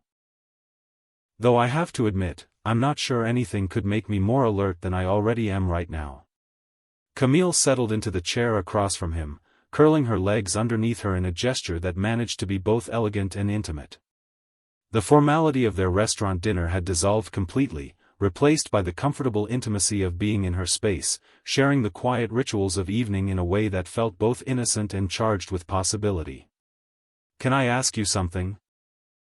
Camille said, her voice softer in the domestic quiet of her kitchen. "Anything. What does this look like to you? Us, I mean. If we keep moving forward, if we let this become whatever it wants to become, what are you hoping for?" Griffin considered the question seriously, recognizing its importance and the trust she was showing by asking it directly. "Honestly? I'm hoping for partnership. Someone to share not just the good times, but the work and the challenges. Someone who understands that loving me means loving my passion for restoration, but who also helps me remember that buildings are just buildings if there's no one to share them with. And I'm hoping for someone who sees my independence as strength rather than a wall to break down," Camille replied, her voice warm with growing confidence. "Someone who wants to tend a garden with me rather than trying to replant everything according to their own design.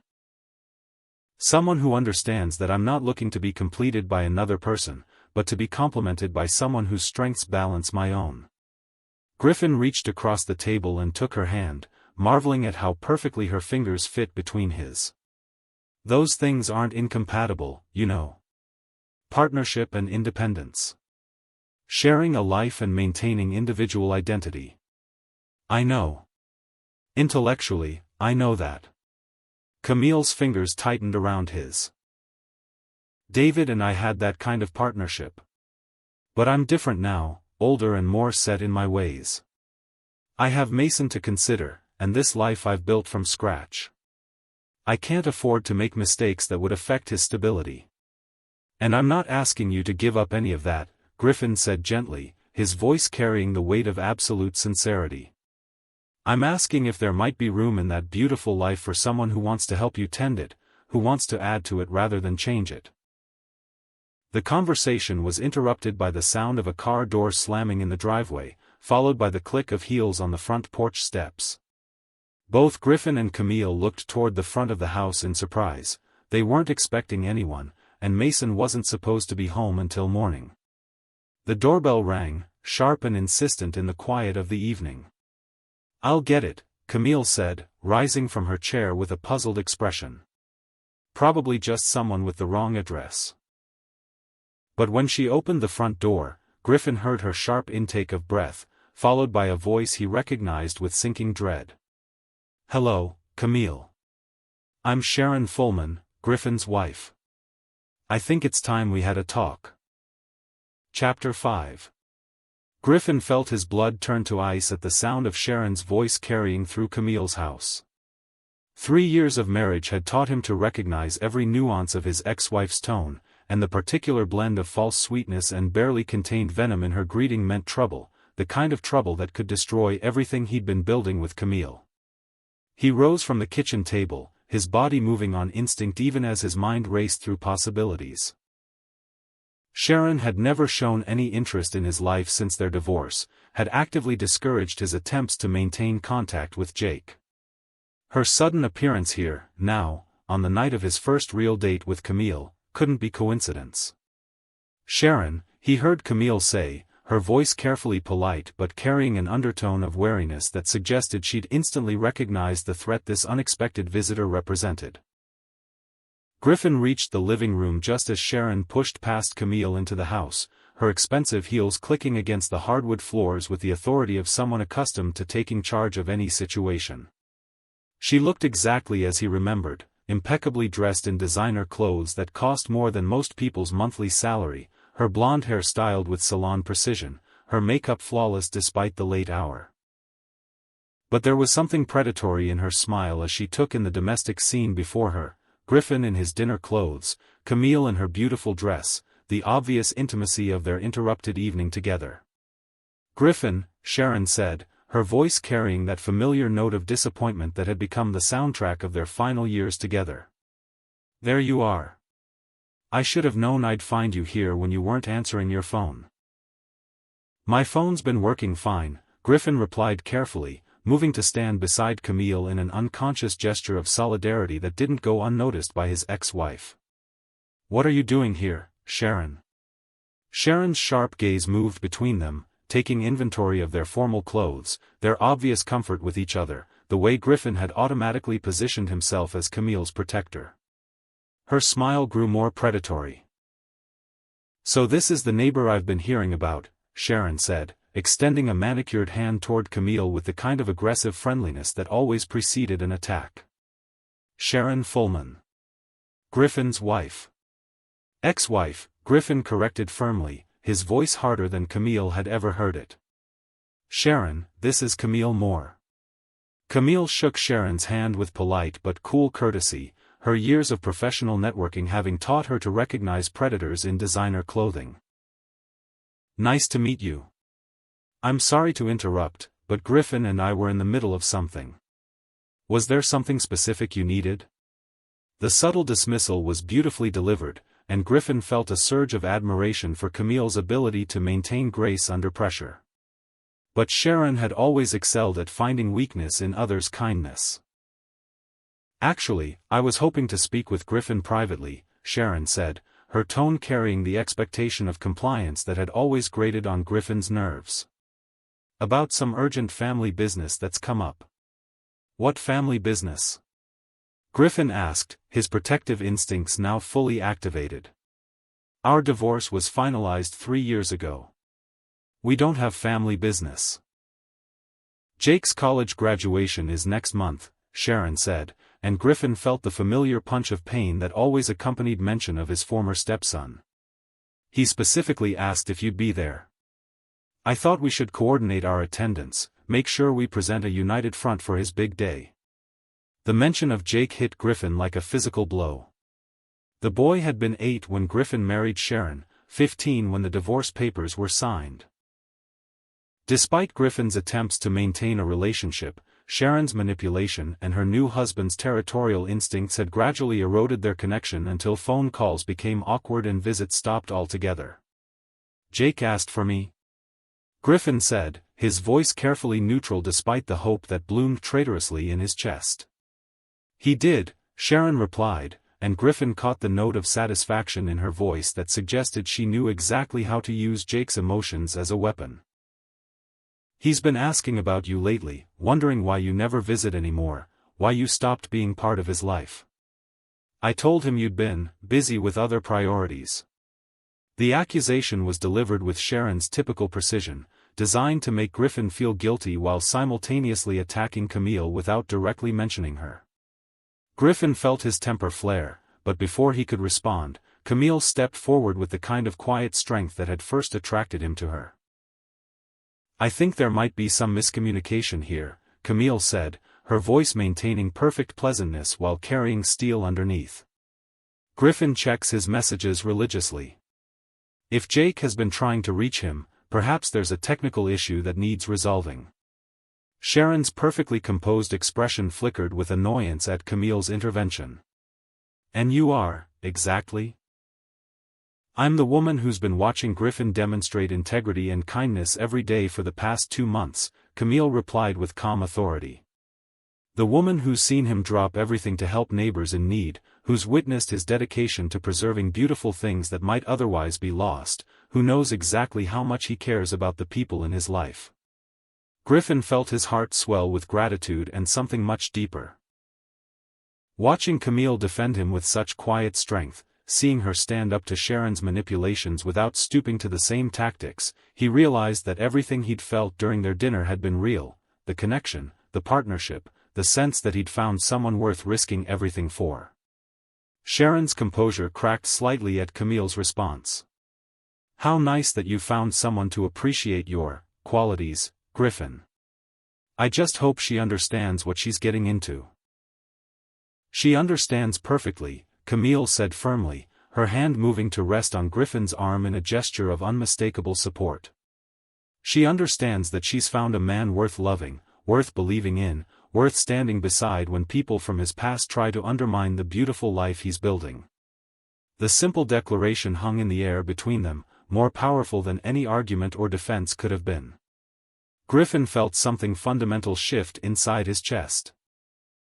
A wall he hadn't even realized he'd been maintaining finally crumbling under the weight of Camille's unwavering support. In that moment, with Camille's hand on his arm and her voice claiming him as someone worth loving, Griffin understood that Sharon's arrival wasn't a crisis, it was a gift. It was the chance to choose, clearly and definitively, between the woman who tried to diminish him and the woman who saw his worth. Sharon looked between them, clearly recognizing that her usual tactics weren't going to work in this situation. The united front they presented was unshakable, and her ability to manipulate Griffin through guilt and criticism had been neutralized by Camille's presence. "Fine," Sharon said finally, her voice tight with frustrated anger. "Jake's graduation is May 15th at 2 p.m. at the university. If you actually care about maintaining a relationship with him, you'll be there." "I'll be there," Griffin said quietly, his voice carrying absolute conviction. "Not because you're demanding it, but because Jake matters to me.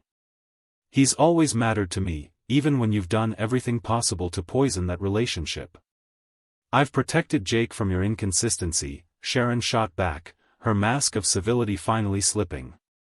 "From your inability to commit to anything beyond your precious old buildings." "No," Griffin said, his voice growing stronger with each word. "You've used Jake as a weapon to punish me for not being the man you wanted me to be. But that ends now. If Jake wants me at his graduation, he can call me directly. We're both adults, and we don't need you managing our relationship anymore." Sharon's face flushed with anger at Griffin's direct challenge to her control. "Well, I hope your new situation gives you everything you think you want. Just don't come crying to me when it all falls apart." After Sharon left, driving away with the same dramatic flair that had characterized all her entrances and exits during their marriage, Griffin and Camille stood in the sudden silence of her living room, both processing what had just happened. "I'm sorry about that," Griffin said finally, his voice rough with emotion. "Sharon has a talent for creating drama wherever she goes, for turning any situation into a battlefield." "You don't need to apologize," Camille replied, her hand still resting on his arm in unconscious support. "But I do have a question." "What's that? Did you mean what you said about Jake? That he matters to you?" Griffin looked at Camille, seeing the genuine concern in her expression, the way she'd instinctively understood the emotional complexity of his relationship with his former stepson. "He does matter to me. He mattered to me when he was 8 years old and scared about his mom remarrying.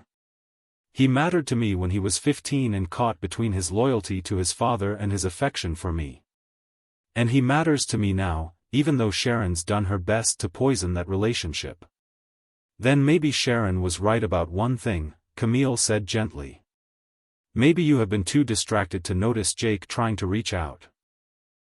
Maybe your fear of Sharon's manipulations has made you less attentive to genuine communication from him." Griffin felt a pang of guilt mixed with hope. Had he been so focused on protecting himself from Sharon's games that he'd missed real attempts at connection from Jake? Had his growing relationship with Camille made him less aware of other important relationships that needed tending? "I should check my phone records," he said. "See if there really have been calls or messages I missed." "We should check your phone records," Camille corrected gently.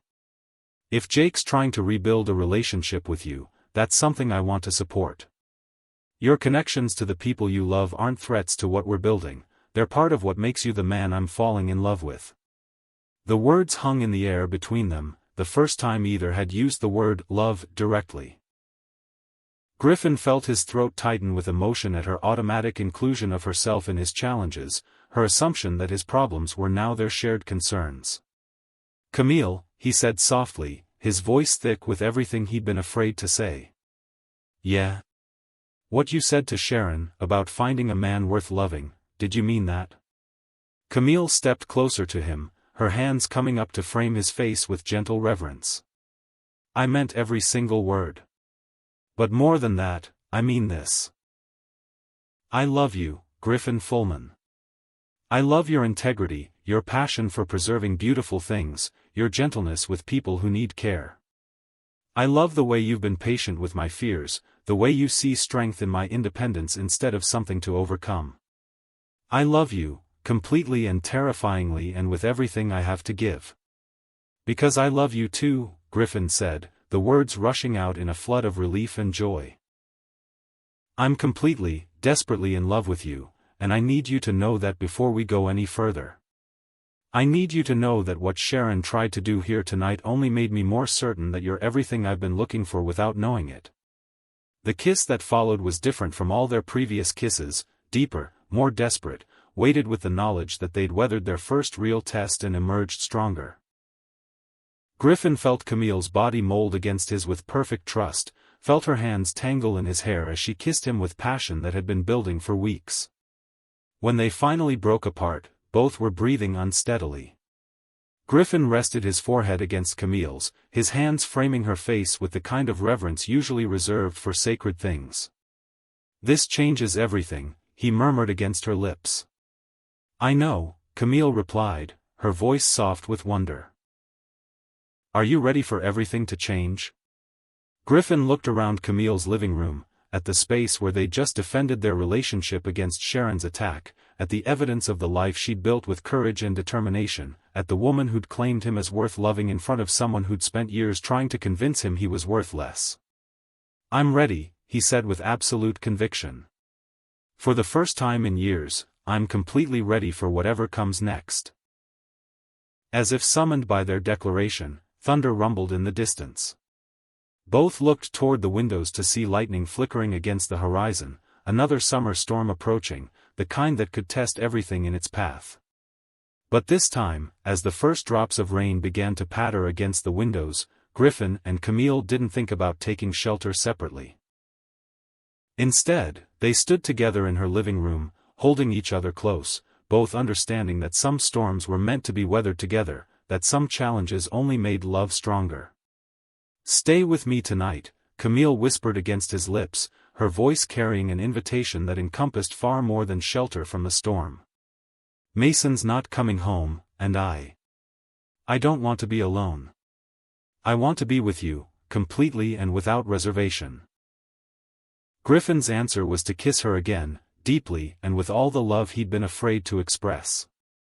Tonight, Sharon's unexpected visit had accomplished something she'd never intended. It had forced them both to choose love over fear, commitment over self-protection, the uncertain beauty of building something together over the hollow safety of remaining alone. Outside, the storm continued to build, but inside Camille's house, Griffin felt a peace he'd never experienced before. This was what love looked like when it was built on mutual respect, shared values, and the courage to risk everything for the possibility of finding everything. The 3-inch fence line still stood between their properties, but as Griffin held Camille in her living room, as he imagined a future where property boundaries became irrelevant because their lives had grown so intertwined, he realized that some disputes resolved themselves not through negotiation or compromise, but through the simple act of choosing love over fear, partnership over isolation, trust over self-protection. And as the storm raged outside, Griffin and Camille discovered that sometimes the most powerful declarations of love came not in moments of perfect peace, but in the middle of chaos, when two people looked at each other and decided that whatever came next, they would face it together.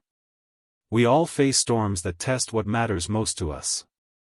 What's something you've fought to protect, even when it seemed impossible? Share your experience. This community understands the courage it takes.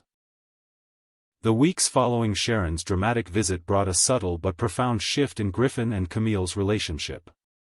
The confrontation had stripped away the last vestiges of uncertainty between them, replacing careful courtship with the easy intimacy of two people who decided to build a life together. Sharon's attempt to undermine their connection had instead crystallized it, proving to both of them that what they'd found was strong enough to withstand external pressure. Griffin had indeed discovered missed calls from Jake on his phone, not many, but enough to suggest that his former stepson had been making tentative attempts at reconnection that Griffin's emotional defenses had caused him to overlook. With Camille's encouragement, he'd called Jake back, leading to a cautious but hopeful conversation about graduation, about the ways that families could evolve and change without losing their essential bonds. "He sounds like a good kid who misses his stepfather," Camille had observed after Griffin shared the details of their phone call. "And you sound like a man who's ready to stop letting Sharon's manipulations keep you from people you love."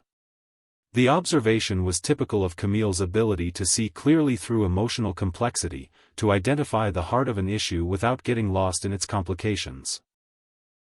Griffin had begun to rely on her perspective in ways that felt both natural and revolutionary, the first time since his divorce that he trusted another person's judgment about the important decisions in his life. They'd begun spending most of their evenings together, alternating between properties depending on the demands of their respective projects. Griffin would help Camille with garden work that required structural knowledge. Building raised beds, installing irrigation systems, creating hardscaping that complemented her plantings. Camille would assist Griffin with restoration research, her eye for design helping him understand how architectural elements work together to create cohesive beauty. The 3-inch fence line had become something of a running joke between them. Neither seemed in any hurry to address it officially, though they'd begun talking about creative solutions that might benefit both properties. A shared garden gate, a collaborative landscape design that would make the boundary line invisible, perhaps even a formal property adjustment that would create the unified space their grandparents might have dreamed of. One evening in late October, as they worked together to prepare Camille's garden for winter, she made a discovery that would change everything they thought they knew about their connection. "Griffin, come look at this," she called from the far corner of her garden, where she'd been pulling up the last of the summer annuals in preparation for the season's transition. Griffin set down the rake he'd been using to gather fallen leaves and walked over to find Camille kneeling beside what appeared to be a partially buried metal container, its surface green with age and partially corroded from years in the soil. She was brushing dirt away from intricate metalwork that spoke of careful craftsmanship from an earlier era. "What do you think it is?"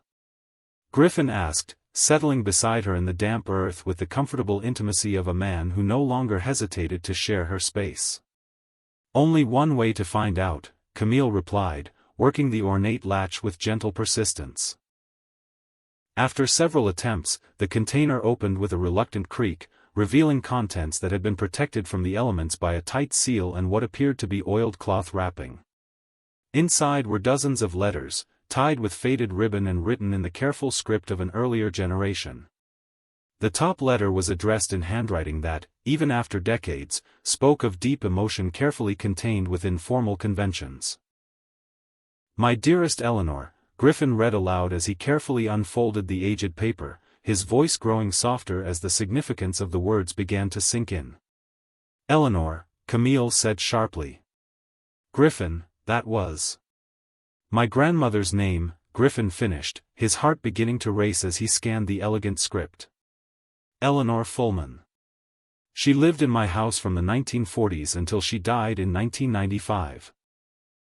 Camille felt her breath catch as Griffin continued reading, his voice thick with emotion and growing wonder.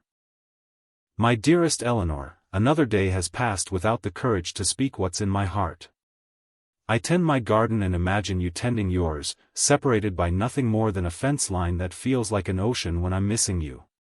My son Harold says I'm a fool for not telling you how I feel, but what if my feelings aren't welcomed? What if I've misunderstood the kindness in your eyes, the way you linger by our shared boundary when we both work in our gardens?" Griffin paused, looking up at Camille with wonder and dawning recognition. "This is signed, your devoted neighbor, James Moore." "Camille. James Moore was your grandfather, wasn't he?" Camille felt the ground shift beneath her understanding of everything she'd thought she knew about her family, her property, her connection to Griffin. "James Moore. Yes, that was my grandfather's name. But I don't understand, how could my grandfather have been writing love letters to your grandmother?" They spent the next hour in the fading autumn light, carefully examining the contents of the buried container, reading letter after letter that told the story of a love affair that had spanned decades right here, across the same property line that had brought Griffin and Camille together. The letters revealed a relationship that had been both passionate and constrained by the social conventions of their time. James Moore, a widower with a young son, had fallen deeply in love with Eleanor Fullman, a single woman who'd inherited her family's Victorian house. For nearly 20 years, they'd exchanged letters, shared garden conversations across their fence line, and built a profound emotional connection while navigating the complexities of their respective circumstances. "Listen to this one," Camille said, her voice trembling as she unfolded a letter dated 1962. James writes, "Eleanor, my beloved, I dream of the day when there won't be a fence between our gardens, when we can tend our plants together instead of apart. Harold asks when I'm going to propose properly, and I tell him I'm waiting for the right moment. But the truth is, I'm waiting for the courage to risk everything for the possibility that you might love me as much as I love you." Griffin found himself studying the fence line that separated their properties with new understanding, seeing it not as a boundary but as a bridge across time that had brought him and Camille together to finish what their grandparents had started. "They were us, 60 years ago," he said softly. "Two people falling in love across a boundary line, two people afraid to risk everything for the possibility of having everything. But what happened to them?" Camille asked, noting that the letters seemed to stop abruptly in 1965. "Why didn't they end up together? Why didn't they have the happy ending they deserved?" The answer came in the final letter in the collection, one that had clearly never been delivered. The envelope was addressed to Eleanor but had never been opened, and the letter inside revealed the tragedy that had ended their decades-long love story. Griffin's hands trembled slightly as he read the final letter aloud, his voice thick with emotion for the grandparents he'd never known were connected by such profound love. "My dearest Eleanor, by the time you read this, I'll be gone. The doctor says my heart finally can't take much more, and I need you to know what I've been too much of a coward to say in person. I have loved you for 23 years. I have loved you through seasons and storms, through the growth of my son and the changes that time brings to everything. I have loved you across 3 inches of disputed property line that never mattered except as an excuse to see each other every morning and evening." Griffin paused, his throat tight with emotion as he continued. "I had planned to ask you to marry me this spring, to finally remove the fence between our properties and create the unified garden we've dreamed about in our letters. I had even commissioned a gate, a beautiful piece with both our initials intertwined, to replace the section of fence where we meet each morning. The gate is finished and waiting in my workshop, along with my hope that you'll say yes to a life together." "But the heart attack came first," Camille whispered, understanding flooding her features as the pieces of family history suddenly made sense. "But the heart attack came first," Griffin continued, his voice breaking slightly. "My son Harold will give you this letter and the gate after I'm gone. I hope you'll install it anyway, as a reminder that love doesn't die just because the people who carry it do. Someday, maybe someone else will stand where we stood, will feel what we felt, will have the courage we couldn't quite find in time. Until we meet again in whatever garden awaits us, I remain forever yours, James." Griffin set down the letter, and both he and Camille sat in the gathering dusk, processing the weight of what they'd discovered. Their grandparents had been lovers separated by fear and circumstance, by social conventions and tragic timing. The 3-inch property dispute that had brought Griffin and Camille together was the result of a fence that had been moved after James's death, when Eleanor had been too heartbroken to care about exact boundary lines. "We're finishing their story," Camille said softly, tears streaming down her face. "We're completing what they couldn't. We're the someday they hoped for."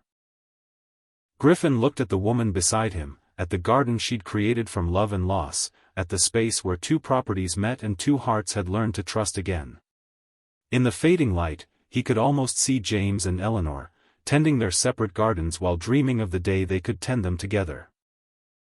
The moment felt sacred, weighted with the knowledge that some love stories transcended individual lives, that some connections were deeper than coincidence, that some boundaries existed only to be crossed by people brave enough to honor the dreams of those who came before. "Camille," Griffin said, his voice thick with emotion and absolute certainty. "Will you marry me?" The proposal wasn't planned, didn't come with a ring or rehearsed speech. It came from the heart of a man who discovered that love was larger than individual lives, that some stories were meant to reach across generations, that some dreams were worth completing even when the dreamers were no longer there to see them fulfilled. Camille's answer was to throw her arms around Griffin's neck, kissing him with all the passion and certainty that had been building between them for months, seasoned now with the knowledge that their love was part of something larger and more beautiful than they'd ever imagined. "Yes," she whispered against his lips, her voice broken with joy and tears. "Yes, absolutely yes. Let's give them the ending they never got to have." As if summoned by their joy, Mason appeared at the back door of the house, drawn by the sound of their celebration. When he saw them embracing in the garden, surrounded by the scattered love letters of their grandparents, his face broke into a grin that was pure David. "About time," he called out, walking toward them across the garden with the confidence of a young man who'd learned to trust his mother's heart. "I was starting to think you two would never stop being careful and start being happy." Griffin looked up at the young man who would soon be his stepson, feeling a profound sense of completeness for the way their families were meant to blend, the way Mason had already accepted him as part of their story. "Your mom just agreed to marry me," Griffin called back, his voice carrying joy and wonder in equal measure. "Good," Mason replied, settling on the grass beside them with the easy acceptance of youth. "Dad would have liked you, Griffin. He would have wanted Mom to choose someone who understood that loving her means supporting her dreams, not trying to change them. And he definitely would have gotten a kick out of this whole destined love across time thing you two have going on." The blessing, offered with the wisdom of a young man who'd learned to navigate loss and love with equal grace, made Griffin's throat tighten with emotion. In that moment, surrounded by the garden Camille had created from grief, holding the letters that told their grandparents' unfinished love story, Griffin felt the profound rightness of the choice they'd made. This wasn't just about two people falling in love. This was about healing generational wounds, completing interrupted dreams, proving that love was stronger than time, stronger than loss, stronger than all the fears that kept people apart. As the evening stars began to appear overhead, Griffin and Camille made plans not just for a wedding, but for the literal and symbolic joining of their properties.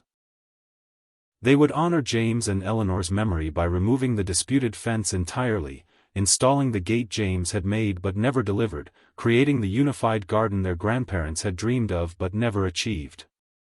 Sometimes the very thing we're fighting hardest against is exactly what our hearts need most.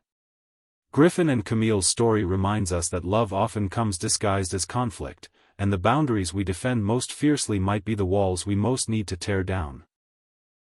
Their grandparents had planted seeds of love that took 60 years to bloom, but when they finally did, the garden that grew was more beautiful than anyone could have imagined. Love doesn't always end with the people who first feel it. Sometimes it reaches across generations, finds new hearts to carry it forward, proves that the most powerful force in the universe is not time or loss or fear, but the simple courage to say yes when love calls our names. Chapter 6. The weeks following their discovery of James and Eleanor's love letters felt like stepping into a fairy tale that had been waiting 60 years for its proper ending. Griffin and Camille found themselves not just planning a wedding, but orchestrating the restoration of a love story that had been interrupted by death but never truly ended. Griffin had found James's workshop in the basement of Camille's house, hidden behind decades of accumulated storage and forgotten belongings. When they cleared away the dust and debris, they discovered not just woodworking tools and half-finished projects, but the gate James had mentioned in his final letter, an exquisite piece of hand-forged ironwork that incorporated both the Fullman and Moore family initials in an intricate design that spoke of love made manifest in metal and artistry. "It's breathtaking," Camille whispered the first time Griffin showed her the gate, running her fingers over scrollwork that had waited 6 decades to fulfill its purpose. "He made this for them, for the life they were going to build together. "And now we get to install it," Griffin said, his voice thick with emotion as he imagined his grandmother Eleanor receiving this declaration of love that had arrived 60 years too late. "We get to finish what they started, give them the happy ending they deserved." The gate installation became the centerpiece of their wedding plans, but first they had other promises to keep. Griffin attended Jake's graduation, where the awkward but genuine reunion with his former stepson proved that some relationships could survive even Sharon's worst manipulations. Jake was taller now, more mature, carrying himself with the confidence of a young man who'd learned to navigate family complexity with grace. "I'm glad you came," Jake had said after the ceremony, his handshake evolving into an unexpected hug that nearly brought Griffin to tears. "I know Mom made things difficult, but you were a good stepdad. You taught me that a man's worth isn't measured by how much noise he makes, but by how carefully he tends the things that matter to him." The observation, delivered with David-like wisdom, had reminded Griffin that love planted in childhood could bloom decades later, that the care he'd given an 8-year-old boy had taken root despite Sharon's attempts to poison the soil. Now, as spring settled over their neighborhood like a benediction, Griffin and Camille prepared for the wedding that would unite not just their lives, but their properties, their families, and the interrupted dreams of the generation that had come before them. "I can't believe we're actually doing this," Camille said on the morning of their wedding, standing in her bedroom while Riley Santos, her best friend and maid of honor, helped her into her grandmother's dress. The vintage gown had been altered to fit perfectly, its ivory silk and delicate beadwork complementing Camille's natural elegance in ways that made her look like a bride from another era. "Honey, you've been glowing like a woman in love for months," Riley replied with the affectionate bluntness of a friend who'd watched Camille navigate widowhood and emerge stronger. "The only surprise is that it took you this long to make it official." Through her bedroom window, Camille could see the garden where the ceremony would take place in just a few hours. The space had been transformed into something magical, the disputed fence line removed entirely, replaced by James's restored gate standing open like an invitation between what had once been two separate properties. Griffin's Victorian house and her own cottage were connected now by pathways lined with the heritage roses that both their grandparents had tended, creating a unified landscape that honored both their individual histories and their shared future. Judge Patricia Hernandez, who'd mediated their original property dispute, would officiate the ceremony. Ben Fletcher had insisted on giving Camille away, claiming that someone needed to make sure Griffin understood the treasure he was receiving. Mason would serve as Griffin's best man, a choice that had surprised no one who'd watched the easy friendship develop between the teenager and his soon-to-be stepfather. Even Jake had come for the wedding, driving down from college with a maturity that suggested he'd learned to make his own choices about family regardless of his mother's preferences.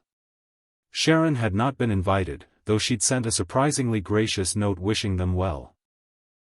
Perhaps recognizing that her long campaign to control Griffin's happiness had finally, definitively failed. 5 minutes, Mom," Mason called from downstairs, his voice carrying the excitement of a young man who'd watched his mother find love again after believing such happiness was impossible. Camille took one last look in the mirror, seeing not just a bride but a woman who'd learned that courage came in many forms. The courage to grieve fully, to heal slowly, to risk loving again despite knowing that love always carried the possibility of loss. "Ready?" Riley asked, handing Camille the bouquet of heritage roses and jasmine that had been gathered from both properties. "Ready," Camille replied, and meant it with every fiber of her being.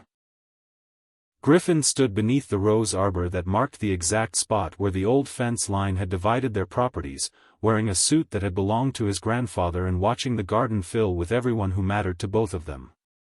Violet sat in the front row, radiant with the joy of a mother who'd waited years to see her son find happiness again. Mrs.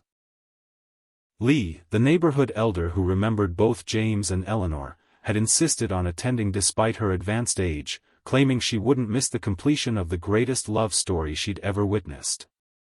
The small gathering felt perfect, intimate enough to honor the sacred nature of the moment, large enough to celebrate the community that had supported both Griffin and Camille through their individual journeys toward this shared destination. When the string quartet began playing, when Mason appeared at the garden gate escorting his mother down the path lined with roses that had bloomed for 2 generations of lovers, Griffin felt his throat tighten with emotion that encompassed far more than traditional wedding nerves. Camille moved toward him with the grace that had first captured his attention, but now he saw so much more. The strength that had rebuilt her life from loss, the wisdom that had recognized their connection was worth risking everything for, the love that had claimed him as worthy despite his fears and failures. When she reached the arbor where he waited, when Mason placed her hand in his with a grin that carried David's blessing, Griffin felt the profound rightness of this moment.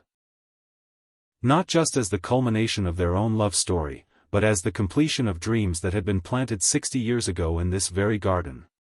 "Dearly beloved," Judge Hernandez began, her voice carrying across the garden with authority and warmth, "we are gathered here today not just to witness the union of Griffin and Camille, but to celebrate the power of love to transcend time, to heal old wounds, and to prove that some stories are bigger than the individual lives that carry them forward." The ceremony they'd crafted honored both tradition and their unique circumstances. Griffin's vows spoke of finding in Camille not just a partner, but a collaborator whose strength enhanced rather than threatened his own dreams. Camille's vows promised to love Griffin not despite his passions, but because of them, to build with him a life that honored both their individual gifts and their shared commitment to preserving beautiful things. "Do you, Griffin Michael Fulman, take Camille Elizabeth Moore to be your wife, to tend life's garden with her through growth and dormancy, bloom and harvest, storm and sunshine?" Judge Hernandez asked. "I do," Griffin said, his voice steady despite the tears in his eyes, "with all my heart and with the blessing of everyone who loved before us." "And do you, Camille Elizabeth Moore, take Griffin Michael Fulman to be your husband, to build a life with him that honors both your individual strengths and your shared dreams?" "I do," Camille replied, her smile radiant with joy and certainty that had been hard-won through loss and courage, "with all my heart and with gratitude for the love that brought us together." When Judge Hernandez pronounced them husband and wife, the kiss they shared was witnessed not only by their gathered loved ones, but by the spirits of James and Eleanor, whose love story had finally found its perfect ending in the next generation. The reception flowed seamlessly from ceremony to celebration, with dancing on the lawn and toasts that honored both the joy of new love and the wisdom of those who'd loved before them. Mrs. Lee told stories about James and Eleanor's shy courtship, how the whole neighborhood had known they were perfect for each other even when they couldn't quite find the courage to admit it themselves.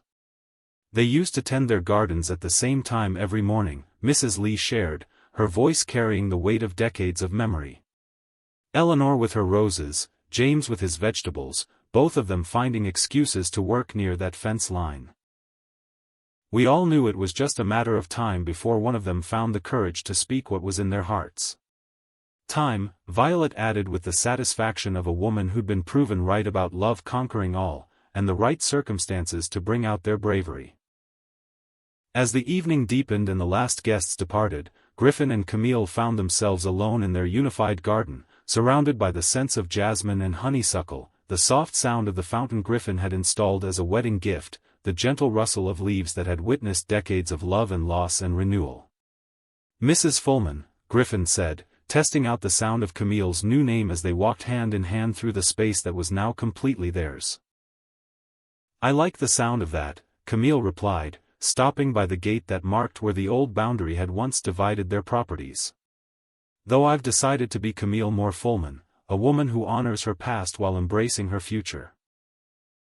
Griffin kissed her temple, breathing in the familiar scent of jasmine that would forever remind him of the moment he'd first seen her in her garden, dirt-stained and passionate about her growing things, completely unaware that she was about to change his life forever. "What are you thinking about?" Camille asked, recognizing the contemplative mood that settled over Griffin when he was processing something significant. "I'm thinking about boundaries," Griffin said, echoing the conversation that had become a theme of their relationship. "About how the things we fight hardest to protect sometimes keep us from finding what we really need." And what did we really need?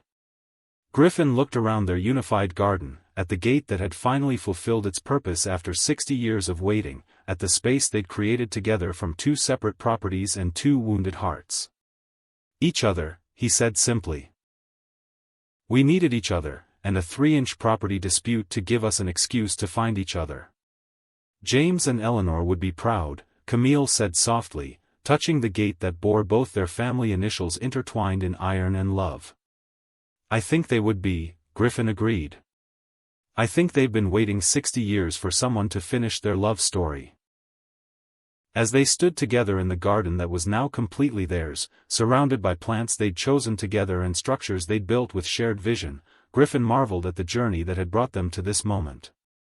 A property line dispute that should have been settled with a simple fence relocation had instead become the catalyst for the kind of love he'd thought was beyond his reach forever. The transformation was complete, not just of their properties, but of their hearts. Two people who'd thought their chances for great love were behind them had discovered that the heart's capacity for renewal was as endless as the cycle of seasons in a carefully tended garden. You know, Camille said, settling into Griffin's arms as they swayed to music only they could hear, I never did get around to moving that fence.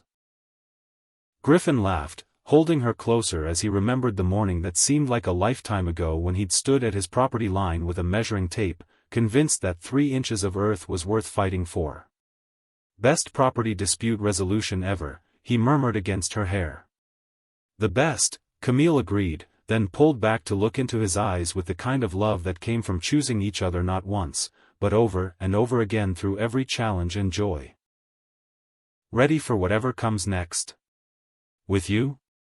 Griffin said, kissing her with all the tenderness and passion that had grown from conflict into the deepest partnership he'd ever known. I'm ready for anything. Above them, the stars appeared one by one in the clearing sky, bearing witness to a love story that had started with a boundary dispute and ended with the dissolution of all boundaries between two hearts that had finally found their way home.